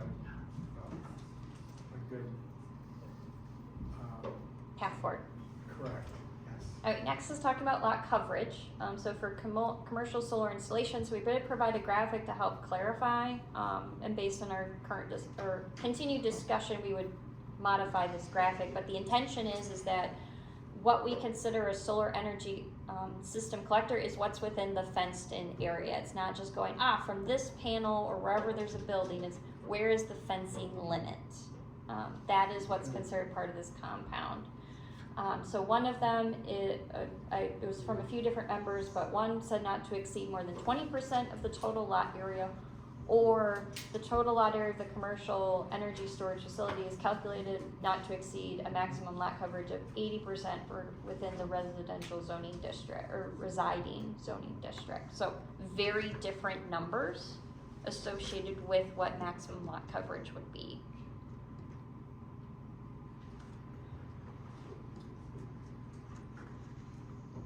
And so another difference, nuances is that we're limiting the project area, so solar cannot cover 20%, as opposed to comparing it to coverage of additional buildings already on site that play into what is that maximum lot coverage. So that's the difference between the 20% is limiting where it cannot be 20% of the total lot area. So if we're going across property lines, your whole project area isn't exceeding the 20%, as opposed to the 80% is looking at the maximum lot coverage, including all those other components that are associated with what is on site.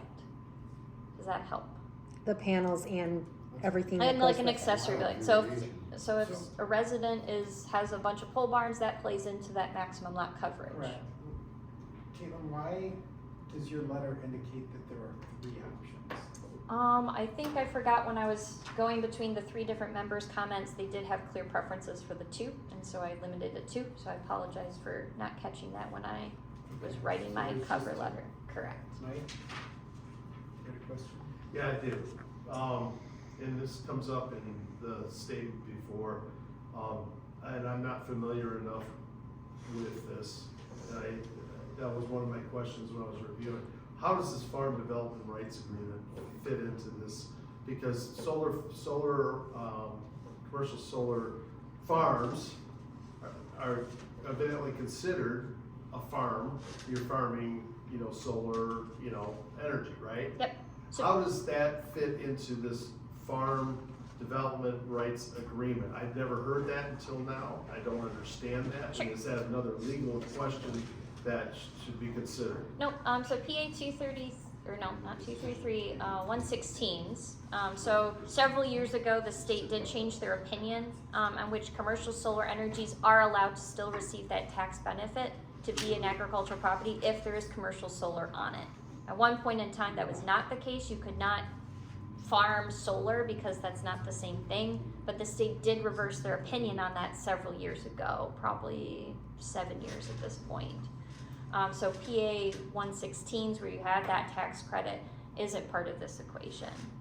So it's not really part of this coverage question then? Correct. It's not relevant to Tot- that? Correct. Okay, and that's where my comment was going, how is that, is that relevant to that discussion, so, okay.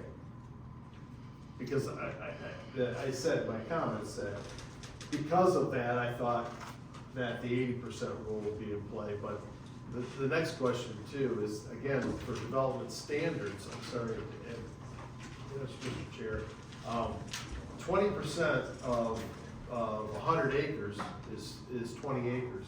Is only allowed, that's the only area allowed for its entire coverage for the solar array in a commercial standard, right?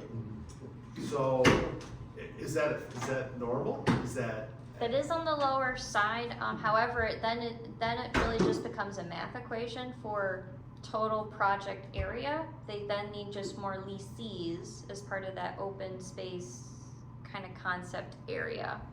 Does that help? Because people are going to be wherever their homes are. Typically, they have like another 100 feet beyond that, but that whole parcel is still part of that project. Does that help kind of? So, well, 20% to me seemed very restrictive, you know, when I think about a 100-acre parcel of land, you know. Granted, I wouldn't want to see a big array, but I mean, again, going back, I don't want to be too restrictive, but I want to be restrictive enough, you know what I'm saying? So I'm trying to find that balance, and 20% seems to me to be on the low side of things. It is. And I don't know where in the middle we should land. I guess I have no clue. I have to do any more research on that, and then, especially when this farmland rights agreement got me all derailed. Sure. Thinking that, you know, okay, I'm going 80% because I don't want to create a liability for the township because of this agreement that's out there, this legalese document or whatever, so. So is the 20% of total lot area, that can be enlarged by lease? Correct. By total Even- volume of land, still 20%, you just have more land under your agreement, so the 20% got But bigger. this is so confusing. If there's a 100-acre farm and they can put a solar, you know, array on 20% of it, 20 acres, but then they enter into lease agreements with other adjacent properties, can they do that for the sole purpose of enlarging their solar array to 20% of? Correct, because usually parcels on their own aren't big enough, so we're talking more, smaller numbers are easier, but commercial solar arrays, they're more like 600 acres are now considered small. They're like 1,000 acres are part of these arrays. That assumes But that they're there's- taking from a portion of that 100 to put a portion of the array, and then they move to the next one, they grab that portion, that one, that one, that one, that one. So that's why it's a stitching effect. Does that But again, bearing in mind the characteristics of our community? topography, the likelihood of that is somewhat mitigated. Well, they need to stitch more properties together to get to the size that would probably be economically So, viable. and I guess just a general question, why is it bad to be more restrictive? What am I missing? Litigation. Yeah, that's it. Or, But if so there's what, still a big actually, let me standard. rephrase. So, one of the things that, because of PA 233, they can do a workable local ordinance, which is what we're drafting for commercial solar. If they don't think what we have is conducive, they go to the state process. and then they can do the state process. Right. I'm not as aware of how the litigation part fits into this per se, but if they do go the local route, the more restrictive you are or unreasonable you are, the more higher risk you have of not winning in those or having consent judgments that aren't as But favorable. Caitlin, I'm struggling with how being restrictive but within standards is inviting litigation, because I understand that you're at the, you know, the left end of the scale, if you will, but Yes. why is that a bad? Especially when this is our first crack at this type of an ordinance. I don't know why we would speculate on the side of conservatism when we should maybe instinctively be a little more restrictive. Anyone? You're setting a tone, so you have to, I would recommend that you would regulate what you want specifically. There might be some lines in the sand that you have to draw, but like I said, if an operator is serious, they're probably going to approach the township first and say, these are our red lines in the sand, we can't do it locally if these are the requirements. And so we can have that discussion. By But the this very is setting nature the of having tone. this ordinance, Right. we are inviting those challenges anyways, correct? But to not have them is the greater evil, as I understand it. Correct, so I think it should set the tone of what you're looking for. Right. Don't say, oh, we're not even gonna regulate lot coverage, because they're, oh, they're really for this. No, we're more on this end. So I'm in agreement with your philosophy, if that helps make it very Well, simple. hopefully, people to my left and right are also, because I think you've done a great job in, you know, consulting industry norms. You've given us some parameters, and as we go through these, I'm kind of instinctively migrating to what is the more restrictive option personally. And I'm failing to see the problem with that, if there is one. David? Going back to the 20% seems small for the large scale solar system. It just, maybe we'd be inviting challenges to that. And I don't know enough about your individual parcels, where if you have more long and narrow, then it's more reasonable to have more coverage, because it's the remainder back portion that you would be talking about. It also lets you consolidate it. If you increase the lot coverage it can have on 4 parcels, it's not spanning block to block to block to block. And so increasing that number, they still have to deal with drainage requirements and ensure that you're not just dumping the water somewhere that's not appropriate to dump it, because it is a bunch of roofs. Mike? Mr. Chair, I don't disagree with you, and I don't fully agree with, I think I'm still of the mindset, I think it's a little low, and I think we invite the risk, as Dave said, for that opportunity for whether they go PA 33, go to the state or whatever. If we wanna keep, this board wants to keep it at 20% and see what that risk is and be restrictive, that's fine with me too.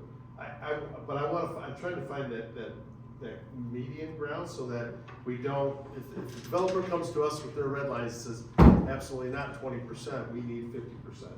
You know, I'm just throwing it out there. And if you won't give us 50%, then we're gonna go to the state, right? That's basically what they would do, or potentially litigate against the township. I wanna keep us out of the So courts. what if and it's stuff. 25%? So typically, I would say when you're looking at just the total project, or you're looking at that different lot area coverage, more communities are closer to that 40%, so like doubling it. Because it's a little bit less than half the parcel is dedicated to whatever that use is. When you guys talk over there, I can't hear over here, okay? And so again, you're trying to cluster it there.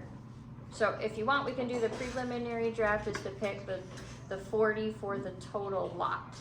And then we're not looking at all the additional accessory buildings, we're not looking about how we're kind of consolidating into everything, which makes the formula infinitely more complicated. So you're saying change the first option from 20 to 40% of total lot area? Is anyone advocating 40%? I don't know what I'm advocating for.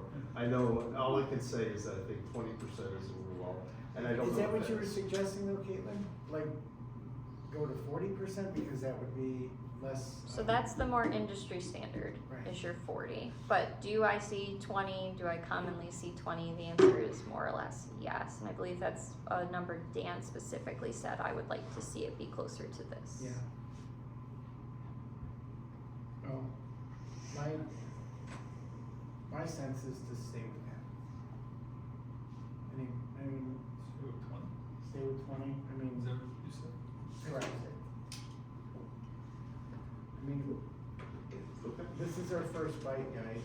I don't know, we can't predict the future, but if we're talking, we're within standards. I don't know why we would give ground right up front. Right, we can have the lawyer examine that too, see if they think. So, Caitlin, what happens if, and again, just back to my hypothetical, what if some vendor does come and one of their red line items is we have to have 25%? What's our option? Then Text we- amendment, Correct. variance?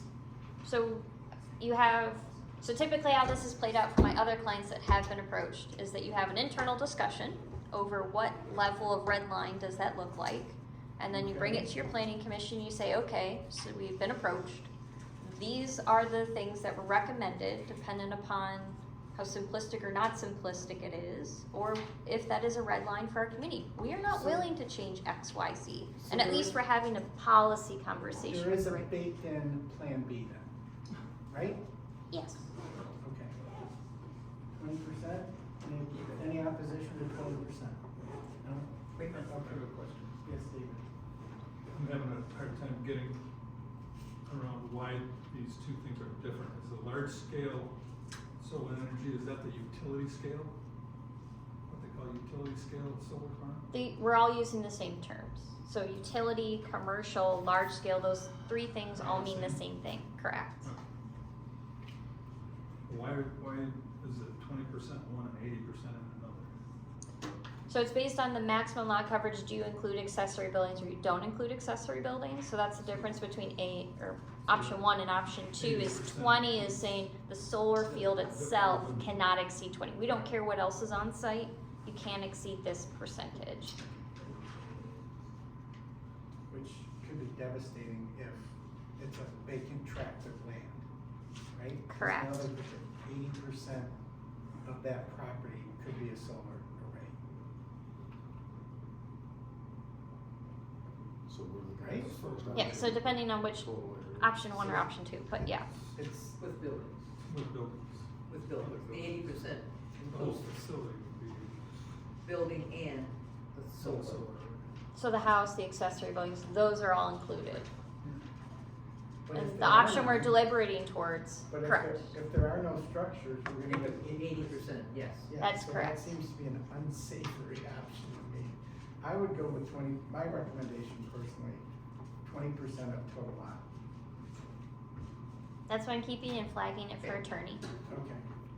So we can move on? Yes, so next is talking about wiring. Many communities have provisions on this, so, but the common practice is to have it be more related to national safety standards for wiring. Some private property owners would prefer, again, this is talking to a bunch of different walks of life. Some people like to harvest their own wiring, that's part of their lease pick-me-up, is that, yes, I'm getting compensated, but I also get all the scrap, and they're cool pulling it out on their self, and that's part of their lease. Good for them. And then the other policy question is a private property, what their due diligence is in the contract, is that where we enter into the township is requiring to watch what is in those agreements and that they should place them underground. We don't really have the jurisdiction to say that because we're not the regulators on power lines and federal safety standards. So that would be up, Yes, David? so that would be up to DTE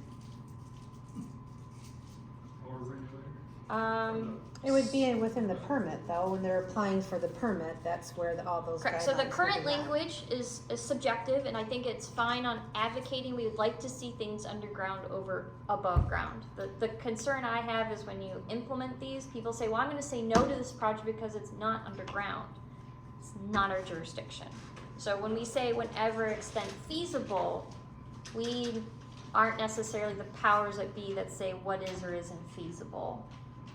Does that make sense? Yes, plus it says may. Correct. May.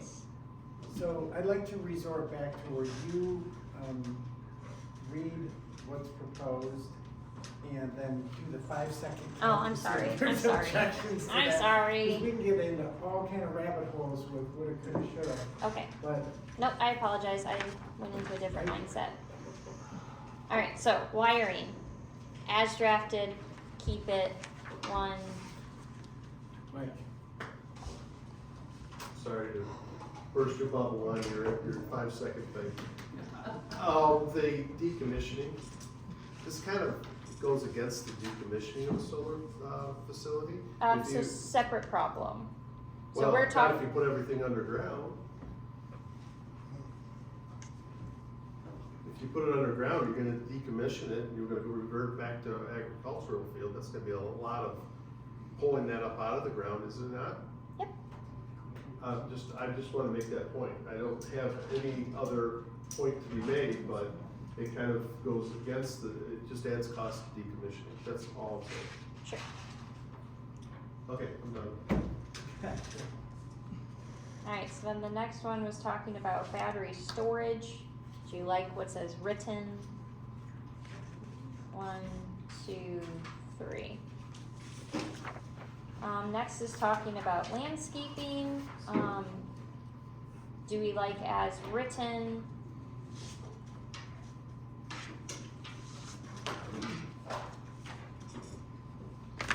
Say it. Okay. So we then jump down to page 12, which is then talking about our emergency response. Not that they're all the exact same, but then the fire emergency response. So fire emergency and emergency response plans, these are all different nuances from 233. So I know Dan had some questions, or Mike had some questions about how do you consolidate these, and we can. All across the board, my 3 commenters wanted to make sure this is consistent with whatever we do with battery energy storage facilities, so that way everything's consistent. I know that we do have a pending presentation that probably will touch on these things probably next month, and so I don't know that we want to dig super into this. One of our PC members did ask to add this language, so I did add it. I don't see a significant issue with it, but then I guess I would keep it as drafted and anticipate that we will circle back to this later. My problem is the 24 hours. They have a catastrophe and they would wait 24 hours to notify somebody? Shouldn't it be immediate? According to this, please notify the township within 24 hours, within, but it doesn't say that they are going to contact the police, the fire department, whatever. It just says it's for the township. then would it be fair to just read that provision as setting a maximum with the implicit expectation that there would be immediate reporting? Okay, because I know, because in all the other stuff, it was immediate. That if there was a problem, immediately they were going to notify the police and the fire, yes.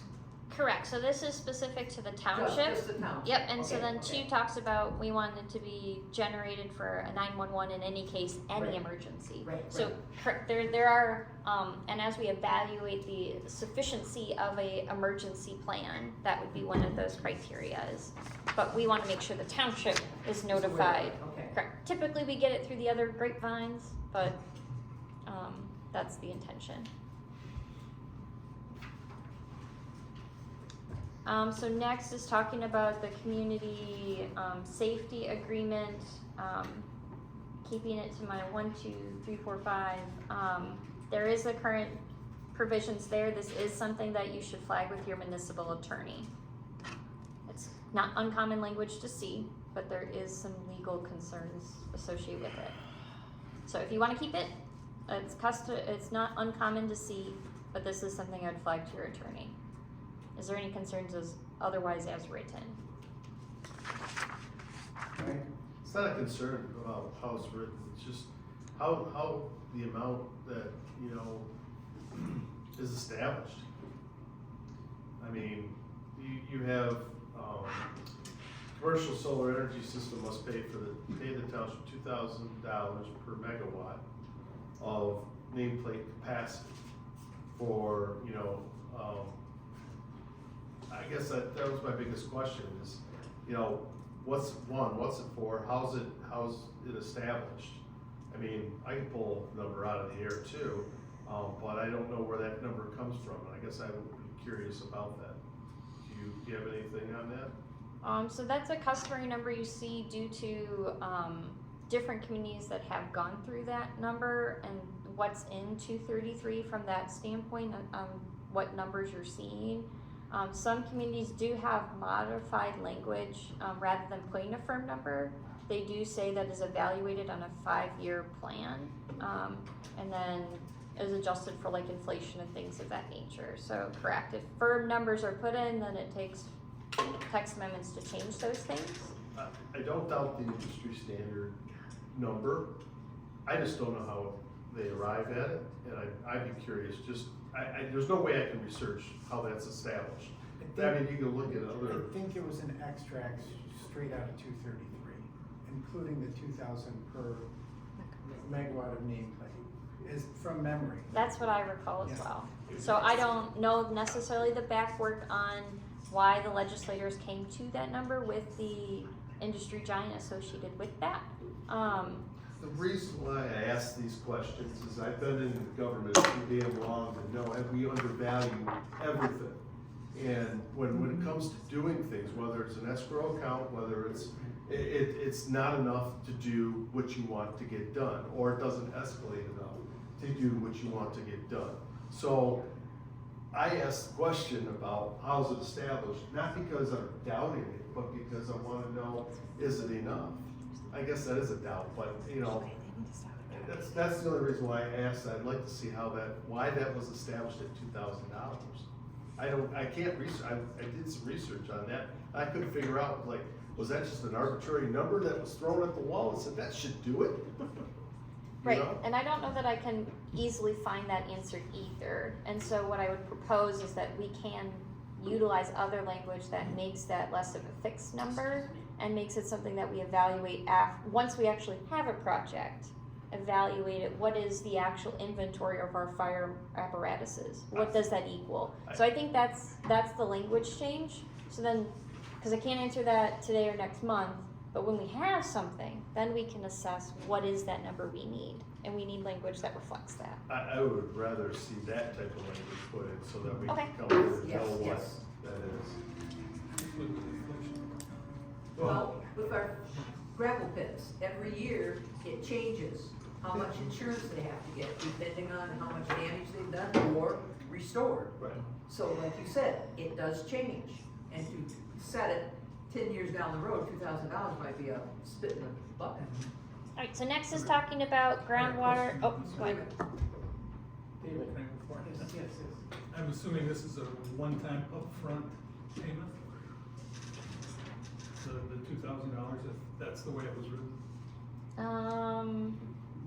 No, it should be on a regular, yeah, typically it is on a regular annual basis. It's part of Public Act 233. But we can add that language just to clarify that timeline.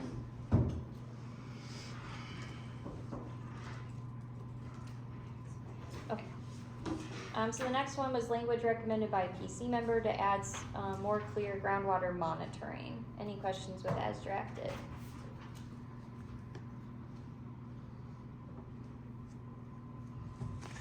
Alright, next is talking about inspection, so I'm on page 14 now.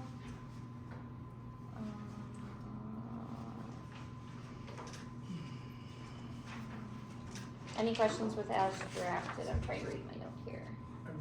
Caitlin, you skipped I installation. Oops, sorry about that. I hate to have to start over because the minutes fail to reflect.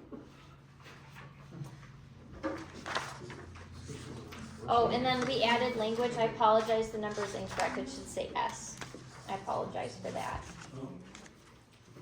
So with installation, it's not anticipated that a company will need to verify proper so this was one of Lynn's kind of comments to this, is that, so, a specific company doesn't have to necessarily verify proper installation. We don't need a subcontractor. Our building officials already in-house would evaluate that criteria to ensure that it's meeting electrical code when they connect.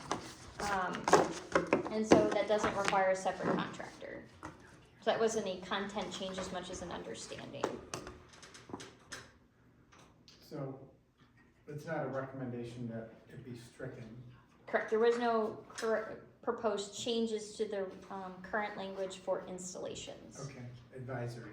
Correct, because we already have language in place, I think, to address when a project comes, who would be evaluating to make sure it's installed correctly. The building official or inspectors would be evaluating for what is Good. needed on our end. Okay, good, we can move on then. Sorry about that. Then we go to inspection, so PC recommended adding language to say same day inspections on site. Any questions or any disagreement with as drafted? Who's gonna pay for it? The applicant does, just like they do on any other fee for inspections. Next is talk about insurance, so PC member added again, sorry, I lost my note. You did not have a note on insurance. Alright, so that was something that, I think was added, where we maintain the current insurance policy, bond rating, things of that nature that are acceptable. So it was recommended language to add, I don't see any issues with it.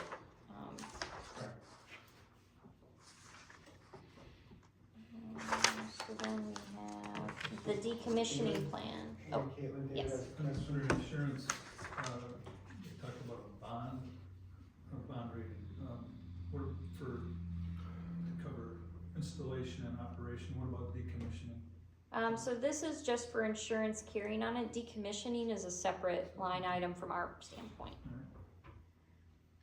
So with decommissioning, I have more written in the cover letter, and that's where I kind of go into more the PA 116 stuff. But the highlighted section's talking about our decommissioning plan says 3 feet below depth is what's currently written. And then a lot of it is otherwise very, very similar to what we already pre-drafted battery energy storage facilities.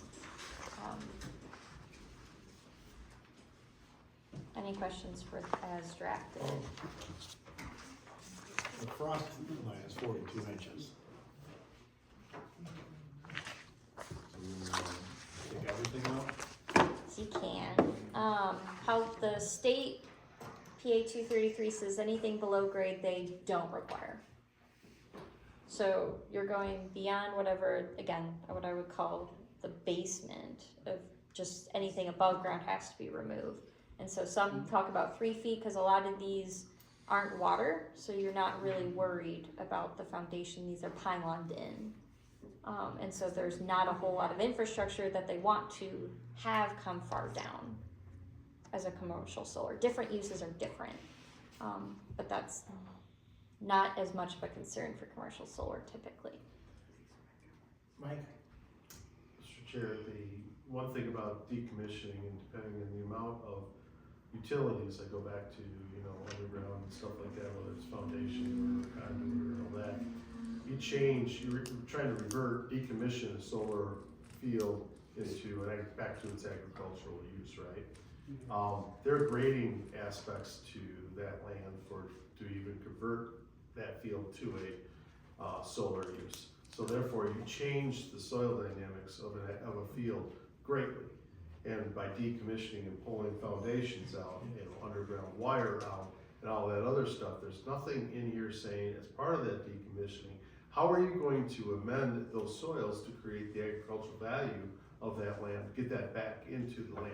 And I'll give you a case in point, and you look at Spolsky Farms over at Oak Hill, and Enbridge went through and they had to replace the line, right? Well, they had to excavate that whole line to do so. You look at the way the corn grows, you look at the way the beans grow, and you even talk to John, it changes the soil, Composition. composition, thank you. So when you go to decommission these arrays back to an agricultural use, how are you handling that amendment? How are you getting that soil back to its agricultural use? Because you're disturbing that soil in the first place. So, you know, and I know that, you know, with my profession, amendments are key to that. I don't know how to address that. Can that be addressed in this?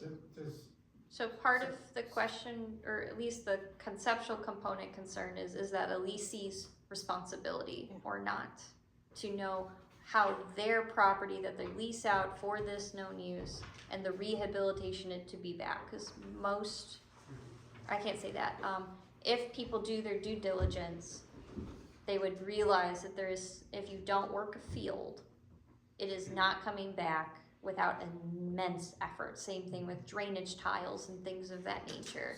And so, so, Mike, does subpart 7, W7 speak to any of your concern? That is to say, it's in there.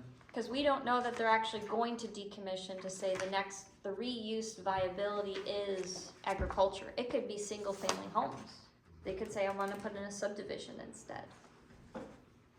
Not really, but I to answer your question, no, because it's not specific, you know, to Caitlin's point, it could be developed into single family homes, then it wouldn't make it to Hill Beans difference. So. 7 protects you from a single family home, but the agricultural components, our current language is not sufficient. I don't think if you're trying to decommission a solar farm, I'm gonna lack of a commercial solar array back to an agricultural use, I think that is a little bit harder to do. Well, can't we incorporate language in part 7 that the property be restored to permitted use per zoning?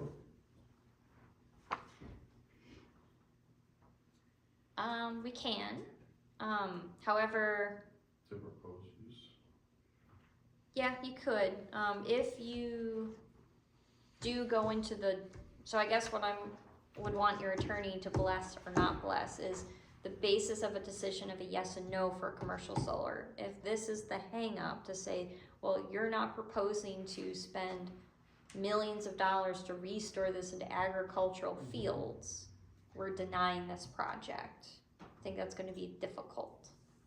If, think about it in terms of the length of the lease, say they're there 20 years, or 40 years, whatever the lifespan of these panels is. If you were farming that land, you'd be rotating your crops, you'd be fertilizing, you'd be doing things to that soil to keep it where you want it to be.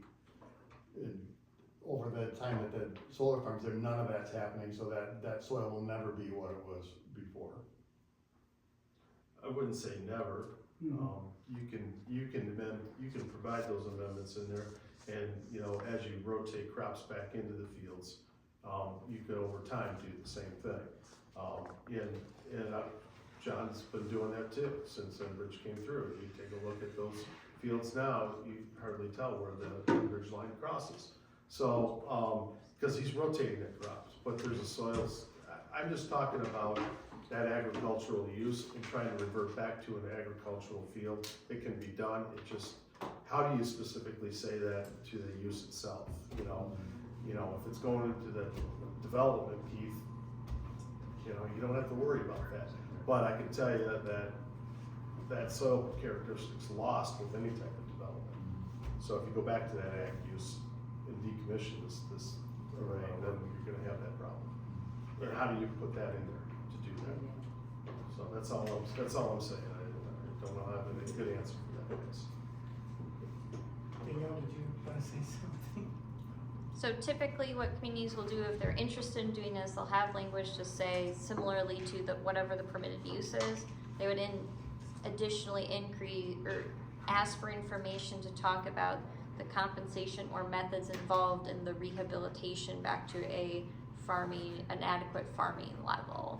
And that's something the applicant has to troubleshoot and then evaluate it. So it sounds like that's what's being requested. Is there a consensus to add it in that firm of a way? I would concur. This would be language that you would draw from industry standards.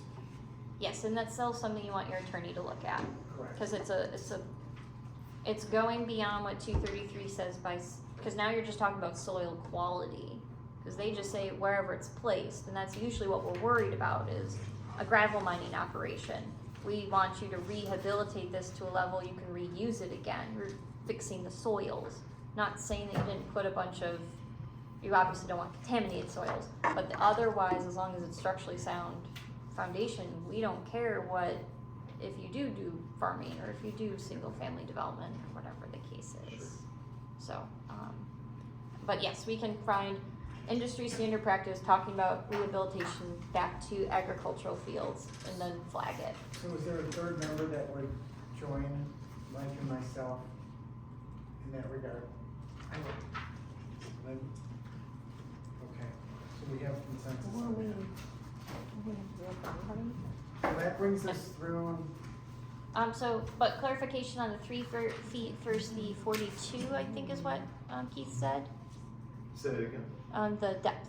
So there's 3 feet is what's drafted, but 40, Keith, was it 48 inches is the cross I line? think the 3 foot is fine. Oh, okay. It's just a question, if we gotta bury, if we gotta go 42 inches deep to get below cross, there's gonna be other things that are left there, but if I was doing it, I would deliberately go deeper, so I'd never had to take it out. And the foundation's gonna come out where it's 30 inches and 42. Right? Yeah. so, And that's, and then we have the circle back content. correct, I was just gonna say, Caitlin, if you could quickly guide us through the items of revisitation from prior discussions, those are at the bottom of page 2 of your letter. Correct. Yes. So, let's see here. So the current definition, to keep as drafted would exclude mirrors. I think that's, was a request early on, so in reading it, that would appear to be that. So I'm gonna say A is satisfactory. Are you talking, where are we talking? So Article 14, definitions A in the review letter. Review letter. It wasn't a highlighted change to actually do in the text. So we're going back to page 1 on revisited topics. Definitions are actually at the front of this text So amendment. if our current definition excludes by The use of mirrors, omission, yes. then I would propose we leave it as such. So then 2 is proposed by, I believe, a planning commission member to modify to have large and small scale, components where large scale is limited to only ground mounted, facilities, and so then it would remove the medium solar energy. So I guess I don't know if we want to have then the different scales. So that was drafted on page 2.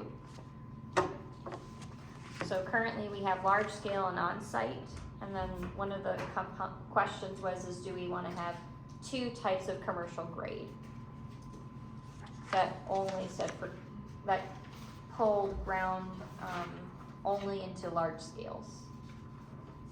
I don't know that we would regulate it significantly different from the 2 different types of commercial grade. If it's commercial grade, this is how we're regulating you. So I don't know that the, Well, if it's a difference without a distinction, then I would advocate against it. What's an example of like would it be like a store that has a roof full of panels versus No, a large this- scale utility? no, because that's still our on-site one. So the difference was, and this is a PC recommendation, from a PC member, was that it's not uncommon to have like large and then small. And so some of it have it based on carrying capacity, so how large the facility is, versus how many megawatts it is. This one, the major significant difference was actually ground mounted is only allowed in large, but I think regardless of whatever size or scale we're talking about, we want these to be the requirements. So if you're choosing to be a 100 kilowatt per hour facility or 500, 5,000, these are going to be this is what we want you to do and provide this info. So I don't recommend changing that. And then it was recommended to remove solar energy collectors and use the, it's recommended to remove it. The structure mounted definition is no longer, being used, so that's what we're gonna propose to take out. I would be in favor of that. I don't want a definition, we're not gonna use. Okay, so then next is talking about, we have the building mounted, ground mounted, and then we have on-site structure mounted. And so I just wanted to check that, we wanted to keep, rather than it requiring site plan review just because it's located in the more commercial districts as opposed to it being administrative. You're on to zoning districts, correct? I am. So on page 3, the difference is instead of it being administrative, for our on-site facilities, if they're ground mounted or building mounted, we require those to be site plan reviews, not administrative. And communities that have had them be site plan reviews, the planning commission goes, why are these at us? And then they make a text amendment within a short span of time. Right. So you absolutely can keep it as drafted, we can go through the same motions, or these can be administrative functions, like we did for residential. I would be in favor of allowing that to be subject to administrative review. All the highlighted ones, is that what we're talking about? So we can break those up, but, what I said to circle back with is to make it so then those building, and structure mounted, those would be administrative. Ground mounted, I understand, and we had a pretty lengthy conversation at that time, but when it's a roof solar panel in a commercial district, you would have to see it.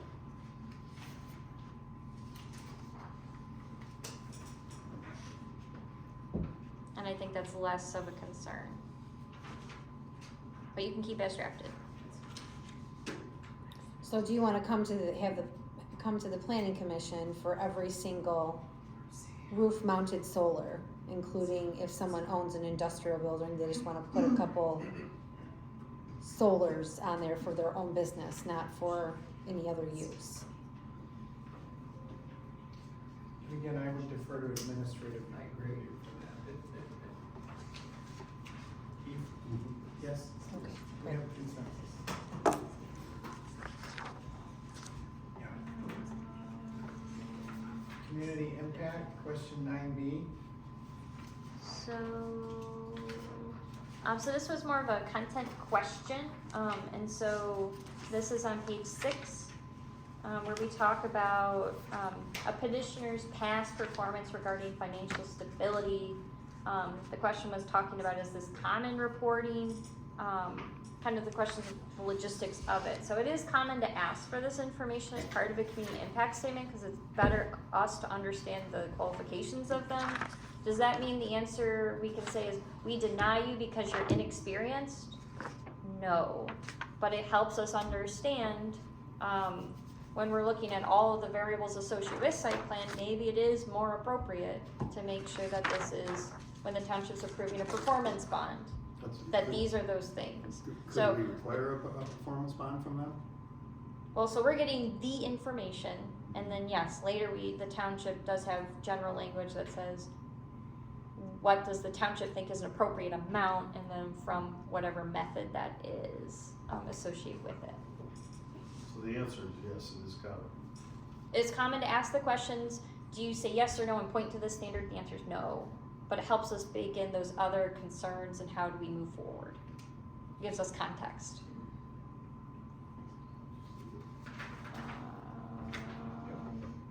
Next is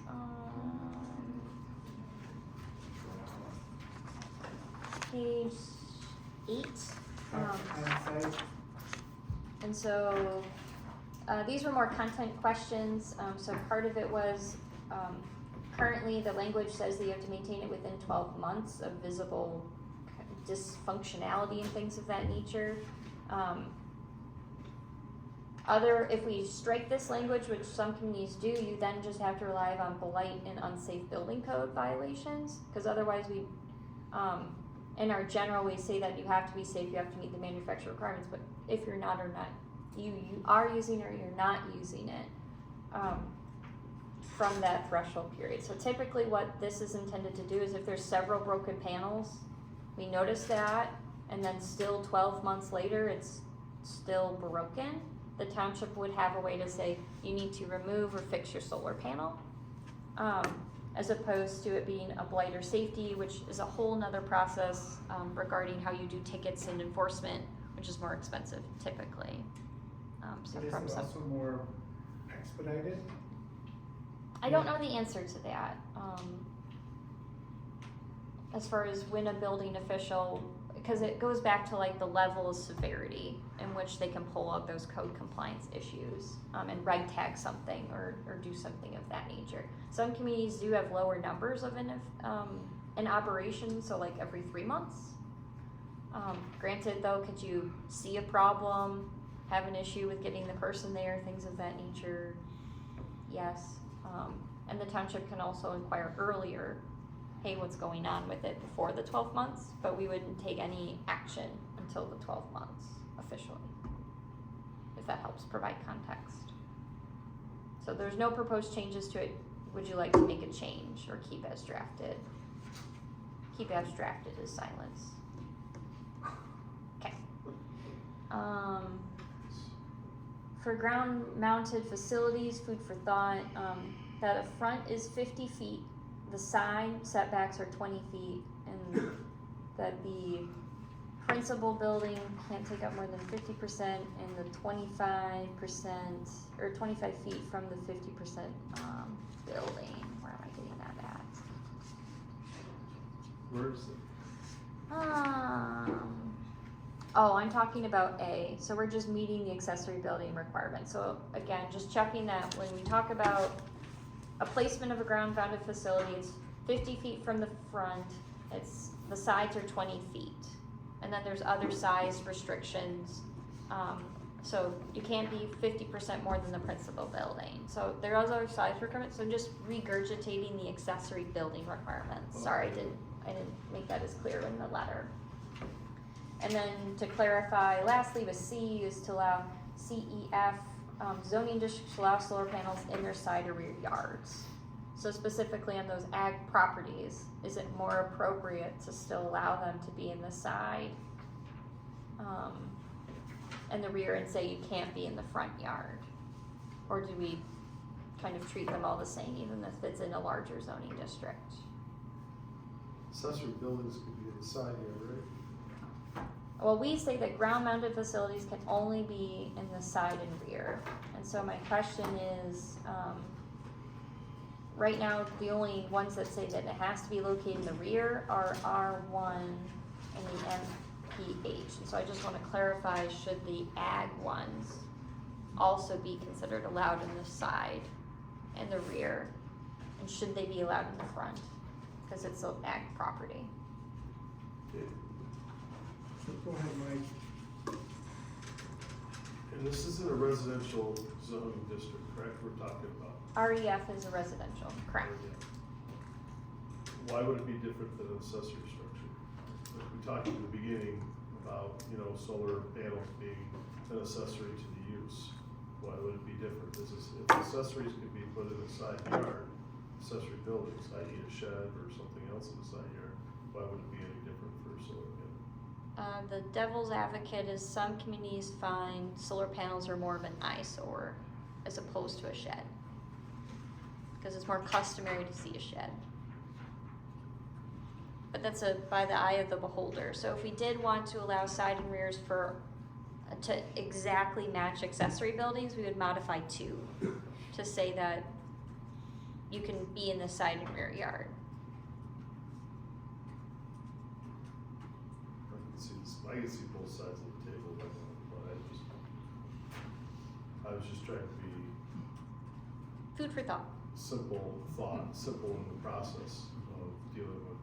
Right, if you're one of those people that the backyard's a cliff, and you only have a side. Then you go to BZA and stuff, but again, okay, that's the other thing I had, I don't have any other comment on that, I don't have a feeling either way. Okay. So considered without action at this time. Okay, can do. So then the only direction I'll need is to know, do you wanna see everything revised, clean version to you? Or do you want to make those revisions and then the next meeting would be a public hearing for those amendments? The only thing to keep in mind is we do anticipate getting the presentation from the citizens group next month. And so I do think that there are different implementations of what they're gonna present that may want us to change those fire emergency or things of that nature. So we don't have a pressure at this very moment for commercial solar, so waiting just to make sure everything's consistent. Or we can cross-reference that and have it even be a general provisions that all the uses point to rather than copy and pasting it everywhere. But So we're working on the other ordinances for battery storage and stuff like that too. Why would we not bring them into, is that just too long of a meeting if we brought all that stuff that? Yes. correct. Okay, that's, I wanted to make sure. Okay, because That's why it wasn't gone into. because that'd be each, public hearing for each ordinance. Each, for solar, for battery, for data, whatever, to be all public hearing individually. So you could do it all in one, if you wanted to. But I think, I think we're on the track to, not the G track, we're on the track to tackle solar first, Yep. right? So Yep. it sounds like we have a number of items discussed tonight that we have consensus that you've noted, that Yep. follow up with the township attorney on certain points. Given the anticipatory report next month that we'll be getting from the advisory committee, why don't we, I would suggest, just resort back to a full, unadulterated version of, is it draft 3? I'm gonna create a draft 4 based on our revisions. And then, I'll correspond with the township to see if the attorney can provide comment before we go to public hearing. If there's some lines in the sands he's worried about, we don't have the public circulating draft not be the one that we can defend, so. Everyone good with that? Yes, sir. Steve? Yes. David? Okay. So I guess that brings to conclusion our discussion tonight, at least of commercial solar. And with reference back to tonight's agenda, thank you everyone for your patience. I know there's a lot of ongoing interest in these issues, so we appreciate you being here. We're all familiar with the rules of public comment. Since it's written in the agenda, we will stay with 3 minutes. Caitlin, if I could ask you to run the clock for us. Yes. I would ask whoever is inclined to please stand, give us your name and your, I guess, township of residence. And you will be given, 3 minutes to express your thoughts or opinions on whatever. Not necessarily renewable energy. It's public comment, so it's your time. So would anyone like to begin? Yes, ma'am, if you'd state your name, please. Donna Hanson, I'm from 8388 Buckle Lake Road. The address is Holly, but I am Groveland Township. I am here tonight because of a lot of what is being discussed with just what is going on here in Groveland. Honestly, we've only lived here 6 years. We moved here to be near family, so we've got a 6-year history of Groveland. I don't know a lot. I just love this area, rural.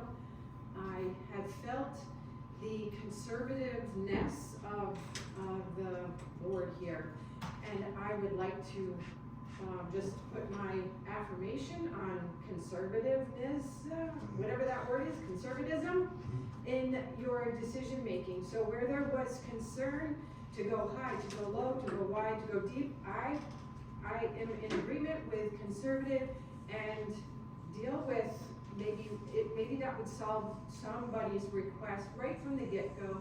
I love this area, and some of these things are gonna change things dramatically, whether it be agricultural use or my neighbor. I'm sitting next to an agriculturally zoned piece of property right next door to me. I'm residential, I can't do what, somebody's solar farm, but my next door neighbor could do that. So I'm concerned about the decisions made tonight, so thank you for spending this time. And, I think that's it,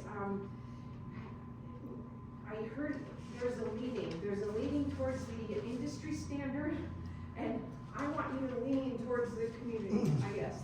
I just get that sense, that's my personal opinion. I'm just a resident, I'm not a business owner, but, I would ask that, leaning towards the community here, so. But as far as, I'm not at all in favor of the battery energy storage systems, not in favor at all of data centers, and I would truly not wanna see a solar farm, buzzing in my backyard, because my backyard would be their backyard, and that's just the way it would work. I really just don't. So the tighter you can keep, the terms, the more, I guess I would appreciate that. Thank you. Thank you. Anybody else? Greg Smith, Groveland Township. You guys are talking about the building structures, no. The storage containers, because the word we used was permanent. Long-term, I think would be more conducive to, because eventually the permanent is like a long time. Versus the long-term, you wanna move it, you move it. If it dilapidates, you can remove it, whatever, stuff like that. So long terms plus 45 days would be my thought, but there was something else, and I can't remember what it was now, of course. If I think about it, can I come back? In August? Okay, thank you, Greg. Anyone else? I have a public comment. Greg, can you record? Can I go? Oh, sure, yeah. Thank you. Sorry, your name? Gene Hansen, Don Hansen, Brooklyn. Anyway, here's what I'm thinking about. Thank you for assuming what we would like. That's why you're there. You're here. If you canvass the community to see what we want, probably by us coming to these meetings, that's what you're seeing. Back to this. Just because they're industry norms doesn't mean they're good or what the local community wants. They're there to maximize profits. That's what they're there for. What's the cost to us? We come from upstate New York. If you look at what's going on there, they have these massive 1,000 acres solar farms. And the bit about decommissioning, they can't. I mean, once the soil's gone, it's gone. You got PFAS in there, you got hailstorms coming in with the glass particles in there. You can't recover that stuff at all. And what they do if it's too expensive, they go bankrupt. And then the landowners are stuck with that price, and they can't afford it in the communities. So there's that. Data centers, I've done a ton of research, I'm not gonna go into it, but if you think it's just for AI, you are kidding yourself. There's a lot deeper than things going on there. And the government loves it. Amazon, all these different companies, go ahead, build your data centers. The government just comes in and gets that, they just pay for it. They don't have to do it now. They have all these different companies do it for them. So there's a lot of subversive stuff going on. That's all I'm gonna say. And the big thing coming up, the election's coming up. All these people say, oh, we're against data centers. Anybody can say that for the next year, right? Working for a year. But what have they done in the past? Where has there been? Are they married to somebody? I don't know. Anyway, but I appreciate what you're doing. I love the conservative angle. So thank you. Thank you, Dean. Anybody else like to comment? Go ahead.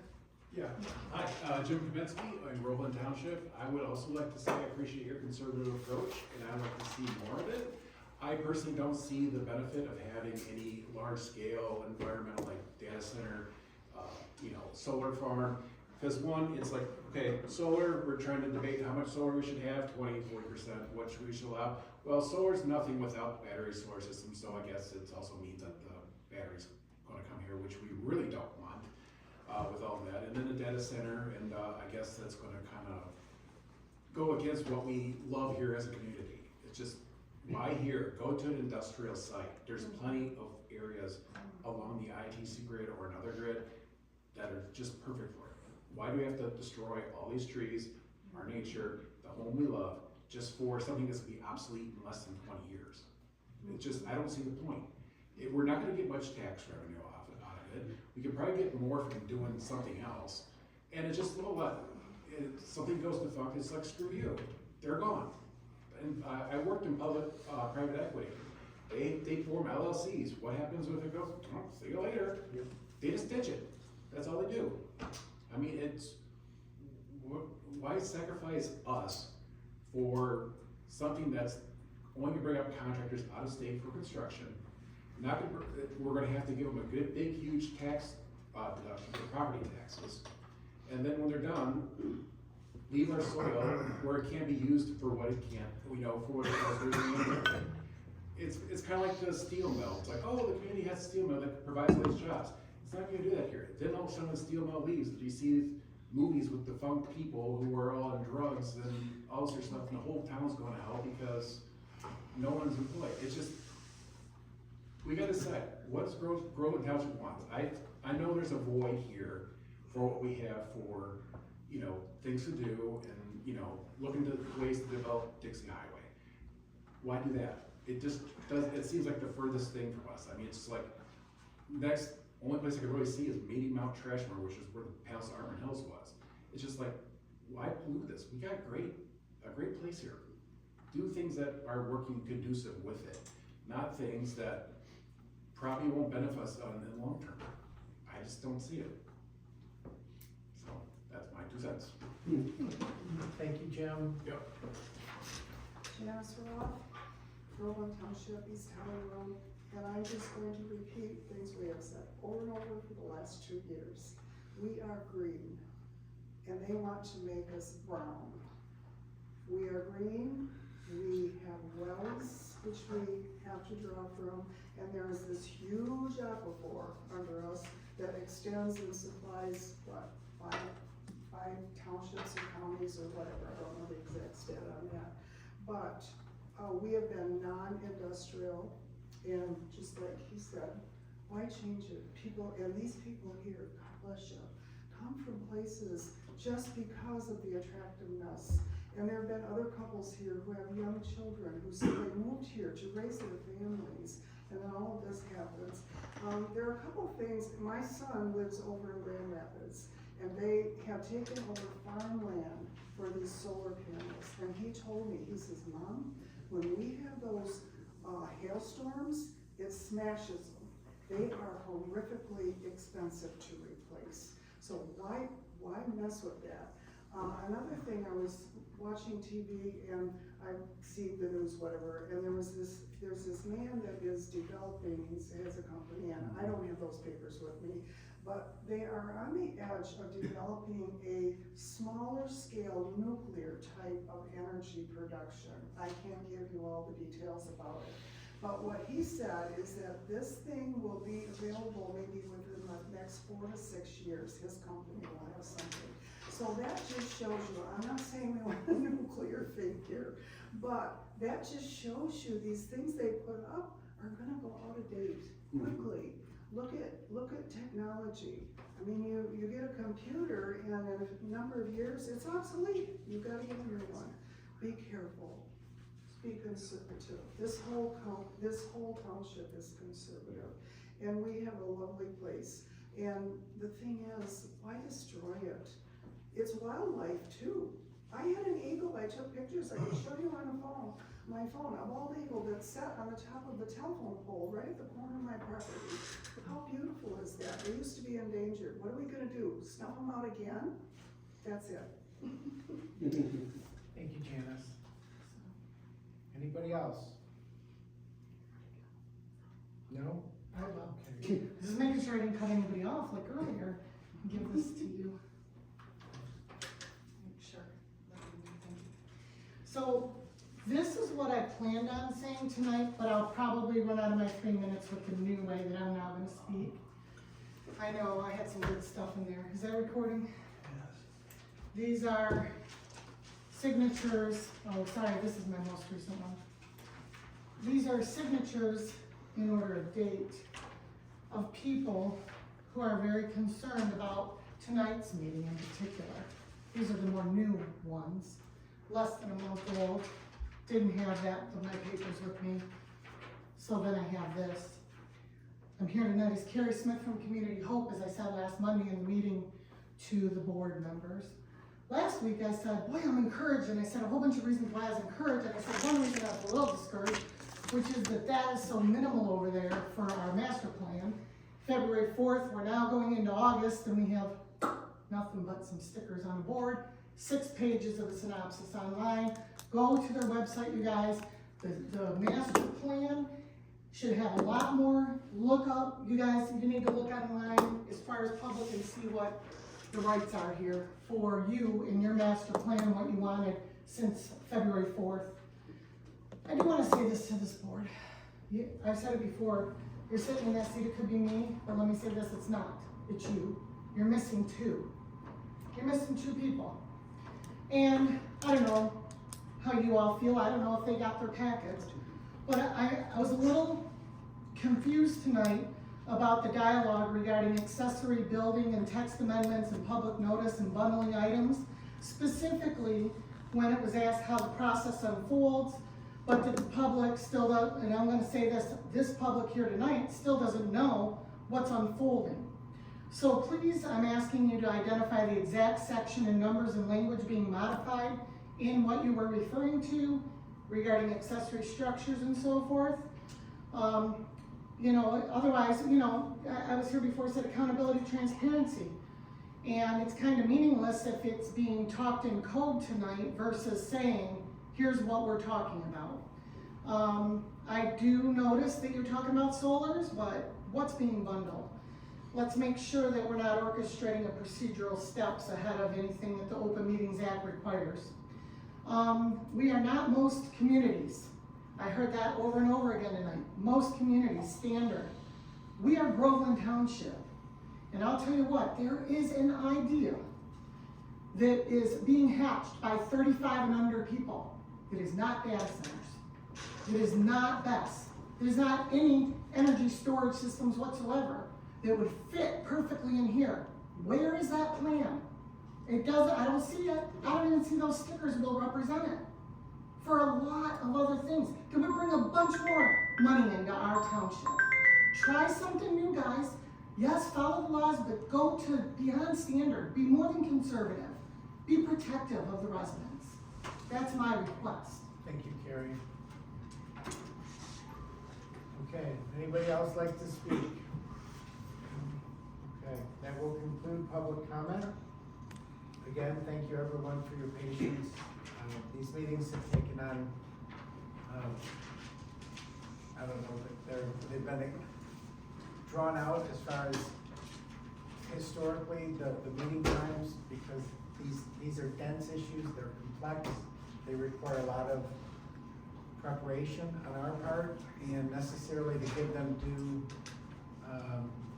justice, we need to kind of get into the weeds at times. So I do apologize that takes a while, but it's all for the better. All right, back to the agenda. Item 11 will be our administrator, consultant, staff, or committee reports. Just looking ahead to August, we kind of touched on that earlier. What is listed, Danielle, if you want to expound on these, we have site plan mining, the shipping container text amendment, which will definitely be there, and of course, we've got our update from the Township Advisory Committee. And that'll be 15 to 20 minutes. We won't take a lot of your time. Good. And again, thank you. We look forward to that. Anything else? We just have a new site plan that's come in for proposed mining off of East Holly and Dixie. Very small acreage. They've submitted the site plan, and it will be on next month. I'll have the stuff in the packet for you guys. Tamarack submitted them too, so they're probably on the agenda. I told them I would try. Yeah, so we sent them preliminary comments, they're gonna send us stuff back. Maybe Tamarack might be September. So there's always been kind of a time consideration attached to the Tamarack, renewal. I think it's renewal, right? No. This is not- a new project. This is the Tamarack camps where they're tearing down an old, Another one? oh yeah, they do it all the time. That's what they do. Okay, And they're building new ones that are more duplex related. Yeah. all right, but I know we've discussed or suggested to Scott, I think his name was Scott, that, promptness matters, so. Yes. If we need to get that on the agenda for August, we can make that work. Anything else? We got Rotten Manor coming up, And the master plan. and the Master Plan Renaissance Festival's all set. They're all administratively approved. They will not be going back to, multi-year So they're just gonna get. for Rotten Manor or, Michigan Renaissance Festival. Yearly then, They're gonna go back to yearly. okay. Electively or otherwise? Weren't they on a 3-year? They were on a 3-year, but we're not gonna allow the 3-year permits anymore. Or the multi-year permits, for a little bit, I guess. You mentioned Renaissance, the parking contract. Yep, got all that, concerns, yep, yes. And the police, got all of it. Good. Okay, I guess that would bring tonight's meeting to a close, yes? I make a motion, we adjourn. Keith second, all in favor? Aye.